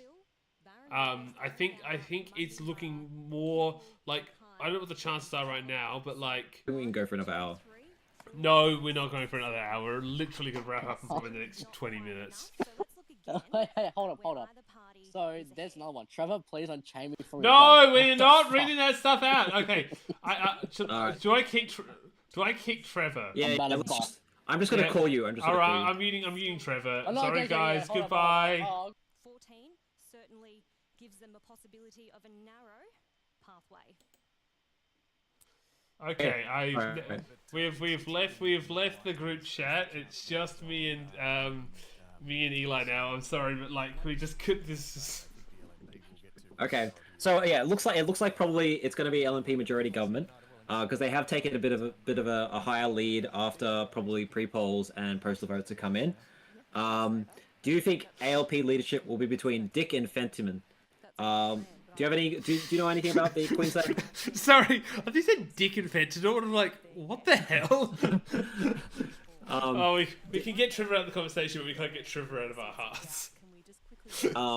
So, do you actually know much about Queensland politics? Who could replace Stephen Miles as leader? I know. I obviously knew about Stephen Miles before because he was obviously he replaced Palaszczuk as deputy leader, so I knew about him before he became premier. But I don't know much about like who else. So they're talking about Shannon Fentiman. Fentiman. Okay. That's who they. Who? I'm seeing what seat she is in. Unfortunately, it doesn't come up as soon as you Google it. So seat. Waterford. Okay, Waterford. Right. That's a pretty safe Labor seat, I believe. And they have more than 7 people to pick as leader this time. Yeah, they got plenty. Oh, that's right. Yes. No, I don't think anyone was really predicting a 2012 wipeout. I know. Like, I had that guy. Like after the Korea mile poll, the guy who appeared in my video pack, he was actually saying that Labor could like lose like almost all their seats, but I never suspected that. I thought generally, at least about a month or two ago, when I was seeing polls like 57% LNP, I definitely thought that there was a chance. I don't think we were going to quite get to 2012 levels, but definitely like Labor getting reduced down to teens levels of seats, like 18, 19 seats. By the way, you're being told to go to all seats as opposed to seats in doubt. Oh, okay. For some reason. I'm just going to go slowly through them. If you see anything interesting, you can let me know. Otherwise, I'm just going to just show you, run you through. Hopefully, so Aspley, the LNP are ahead again. I think they actually called it for Labor earlier. So there has been some readjustments going on, evidently. Yeah. I'm really surprised about Kapalaba. I think it must be just the candidate vote. I guess for that one. Yeah. When I saw the swings in Ipswich West and Inala by-election and the 57-58% polls, I was worried Labor would lose. The by-election was always going to be over more so than what the election was. By-elections always tend to go worse against the party than the election. A famous example, and you would know this from New South Wales, the New South Wales Liberals lost a ton of by-elections during their reign, but then went on to win like re-election twice. Right, okay, I see. Yeah, so, yeah, like, if there was the election held when those by-elections were happening, obviously it would have been a complete wipeout for Labor, but, they have really recovered from them. Stephen Miles has done a great job. Look, I think he should be absolutely commended, for the job that he's done to clean up the mess that, Palaszczuk left everything in. I don't exactly think Palaszczuk left him with a mess, but, well, she clearly wasn't very ambitious. Like, Miles was clearly a lot more ambitious than she was. I guess I have a lot of soft spot for Palaszczuk because she took a 9-man government into power in one term and then proceeded to increase that majority twice. But I think she could have done some pretty incredible stuff this time around had she been leader. I don't know if maybe it wasn't a smart choice to replace with Miles. Maybe he saved more seats than she ever could. But I still feel like she deserves a lot of credit for what she did. She is still like my favourite female head of government of all time. No, maybe that's my bias, but I also think she is probably the greatest female head of government in Australian history at the current moment. Could you name another woman more impressive than her? Then Palaszczuk. Yeah. Look, I don't know. I'm not. I don't usually sort of like give too many. She's bigger than Julia Gillard. I'll tell you that much. Like she's way more. Until a government nationalises those awful Greyhound buses that go to regional Queensland, I don't think I'm going to be. Well, Queensland has it's considered the best regional rail in Australia. It has rail because when I was looking at like transport in Queensland, there was very little rail. I thought you could catch a train all the way out to Cairns. Yeah, but that's all up. That's up the coast. I'm talking about like into the like central Queensland. There's a train to Emerald, I think. Is there like I could only find Greyhound buses that were very expensive. Yeah, Palaszczuk definitely stayed on quite a bit too long in my opinion. I was watching actually a Sky News video about this, and they were like saying like, "Come on, you can't criticize her for staying on too long when she won such a massive majority at the last election." Blah blah blah. I do think she was partially bullied out of She was bullied out of what exactly? Sorry. By the media. Okay. Like there was a lot of people like I'll admit well like maybe this I don't know if this might be not correct, but this is what I thought the railway map was like in Queensland. Some of these might be freight lines, or they could just be like not in like a lot of use these days. I wonder what the Gulflander is like. Whether this is random line all by itself, but yeah. Oh, Blackwater. There's a train. Spirit of the Outback. It sounds like tourist. Oh, trains. it might be. Yeah, like you know, like the Overland, or I think there's one up to Port Augusta as well. Yeah, no, that one goes on to but they run like cruise ships more than they run by commuter services. Rudd better than Gillard. I think most of us can agree with that one. Do you agree with that one? Do you like Rudd better than Gillard? Yeah, I'd say I'm more of a Team Rudd person than Team Gillard person, but I thought both of them had good parts to them. I think Gillard did a lot better with social policy, while I think Rudd did a lot better with economic policy. But generally, I'm more of an economic guy, so I choose to. Labor only just ahead in Gavin now. Actually, yeah, I possibly think as the night goes on, these marginal seats might fall. Like they say Palmerston ALP likely, Palmerston, sorry, not Palmerston. Palmerston. Yeah. Actually, question. I'm wondering, in 2020 the Libs won 34 seats in 2020, right? As it currently stands, right, Labor will do better than the Libs did in 2020, which I guess it's more cope, but yeah, I mean, like that was a particularly not so great election for the LNP. So yeah. Now, the worst person you know says, "Will we ever see any premier serve around the same length of time as Thomas Playford or Joe in the future, and in this current political climate?" The only person I can see staying on anywhere close to that long is Albanese. No, not Albanese. He's going to retire within about 8 years. It's Andrew Barr in the ACT. If Andrew Barr, like, I don't know if he's going to get past the stigma, because like, I feel like every election he shows up in, people are like more and more like, "What are you doing? Get lost." But if he can possibly get past that stigma, he might be able to come like a long time. But I feel like we don't seem to like long-term leaders like we did back in the 60s, 70s and 80s. Like these days we seem to be really keen of getting out with the old in with the new. Like, I think Andrew Barr might possibly, if he's like get to like 2030, like he might go 16 years, but I think 16 years will be the limit. Like, because once he gets to like 15, I think there'll be a lot of calls for him to go. The Green vote is down 8%, the ALP vote up 5%. The only case I can see him staying is if he like feels like he's the only one that can lead the party, but I really don't think that's the case with Labour at the moment. But he is reasonably young, which is his one advantage. Of 5.1%, and that's partly caused by this shift between the Greens and the Labour Party. Hello. Yeah, I'm here. Okay, I see. Okay, yeah, I think he will only stay on for another term, and then that'll be it. Well, he enters if he makes it to the next election, he'll be in the top 10 longest-serving government leaders. He'll overtake John Howard, I think. Do you want to make a poll? On what? Someone. No, I'm actually thinking about calling it quits, to be honest. Alright, give it 15 minutes. Give it 15 minutes. Make a poll for now. If the LNP will hit 50 seats, I guess. All right.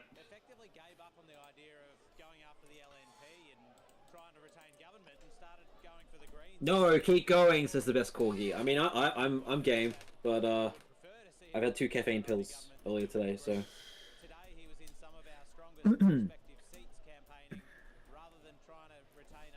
Joe13 is here complaining about people apparently using his face, something like that.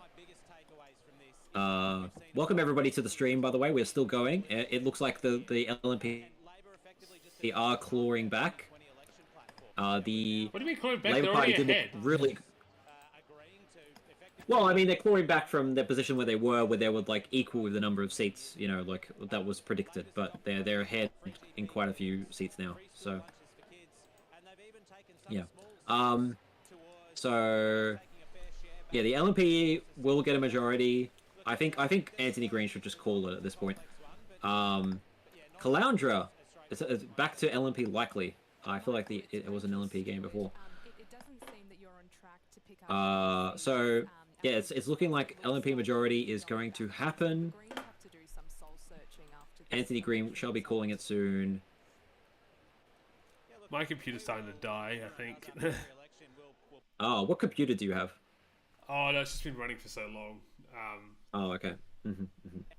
Just everything's getting slow, and I'm getting slow, and I'm getting tired. What time is your bedtime usually, someone? I'm usually in bed around about 11, and it's 13 minutes to 11. Plus, obviously, I've been talking and concentrating for 3 hours straight. So, well, this is a big election, so that's why we have decided the stream will go for this long. I can actually see a case where Labour doesn't win any of the currently remaining marginal seats. Like, it feels like they've got these as ALP likelies, but like as soon as the pre-polls come in, the pre-polls are going to wipe them out by most metrics, and they're only up by like a few percent. We were discussing it earlier, but all right. Shall we join? Shall we give the others another chance? Well, Trevor specifically. If you want. All right, let's head to the other call.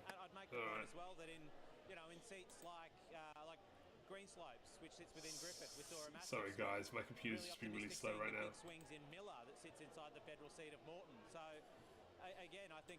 Alright, are we back together as the group?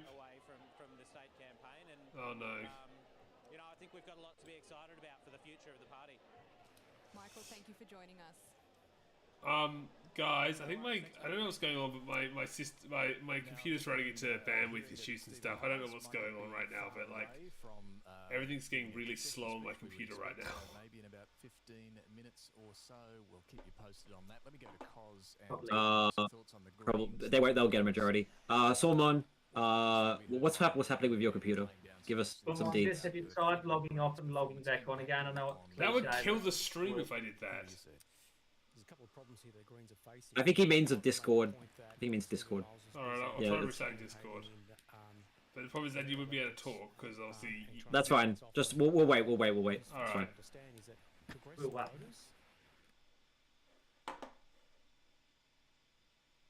No, okay.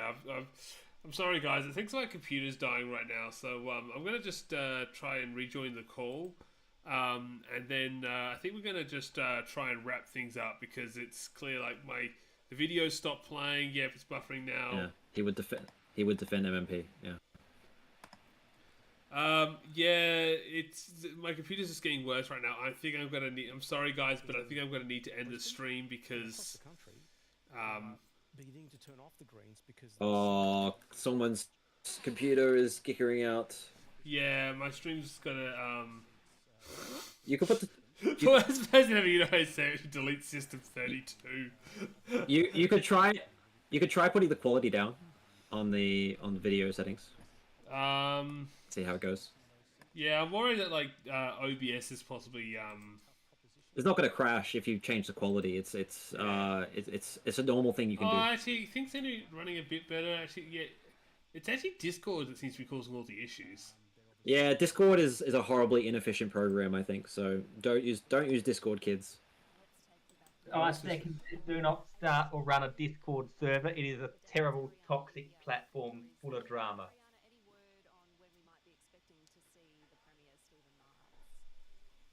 LARP. Don't do LARP on Discord. Yeah, I know what LARP is, live action role playing, like where they all dress up and in costumes and run around. Mm-hmm. Yeah. So we have 11 seats in doubt. The LNP are on 43 seats. They need 4 to win. Getting that 11 seats, I don't think it's going to be difficult for them. And it looks like the crossbenchers really underperformed this election. Like, I'm pretty sure. Look. Yeah, I'm gonna have to wrap it up here. So I think we agreed that I think the Liberals have won the majority. It's got to be somewhere. I think they might not quite get to the 50 seats. They definitely have not got anywhere near 60, which they were probably looking like they were going to get as recent as a week ago. Do we think Miles is considered this sort of a victory that has been able to sort of save face, or do you think like a loss is a loss? Yeah, I think. Yeah. I am pro Labor. He hasn't exactly romped at home, but he's going to get there. He's going to limp over the line. But he's going to get there with a whole bunch of marginal seats, which is going to be really problematic come the next election. Like, Miles has done everything he can to set Labor up well for the next election. Pending something going well the Liberals' way, it's very possible that we could once again be seeing another single-term Liberal government. Because obviously, besides that, I guess we should do sign-offs. So I've given my things. I'll let you guys do your ending monologues and then we'll end the stream. So should I start with you, Heath? What do you have to say before we head off? I reckon it's a very interesting result. I reckon you're going to end up with the Libs either in a very slim majority government or in a minority government having to go into coalition with the Caddi's Australian Party, which is going to be interesting. Greens votes dropped, they've lost a couple of seats. Unexpected considering how well they did at the federal election in Queensland, so that's something to watch going forward. I don't think the march of tools, as what happened at the last federal election and the last couple of state elections in Australia, hasn't exactly followed through to Queensland. I reckon, that's what I've said. That's what I reckon is going to happen. What about you, Eli? I mean, yeah, the Labor Party did quite well, but they still lost, 53-47, it looks like, something like that. Not a terrible result. It sort of puts them in line more with sort of federal performances.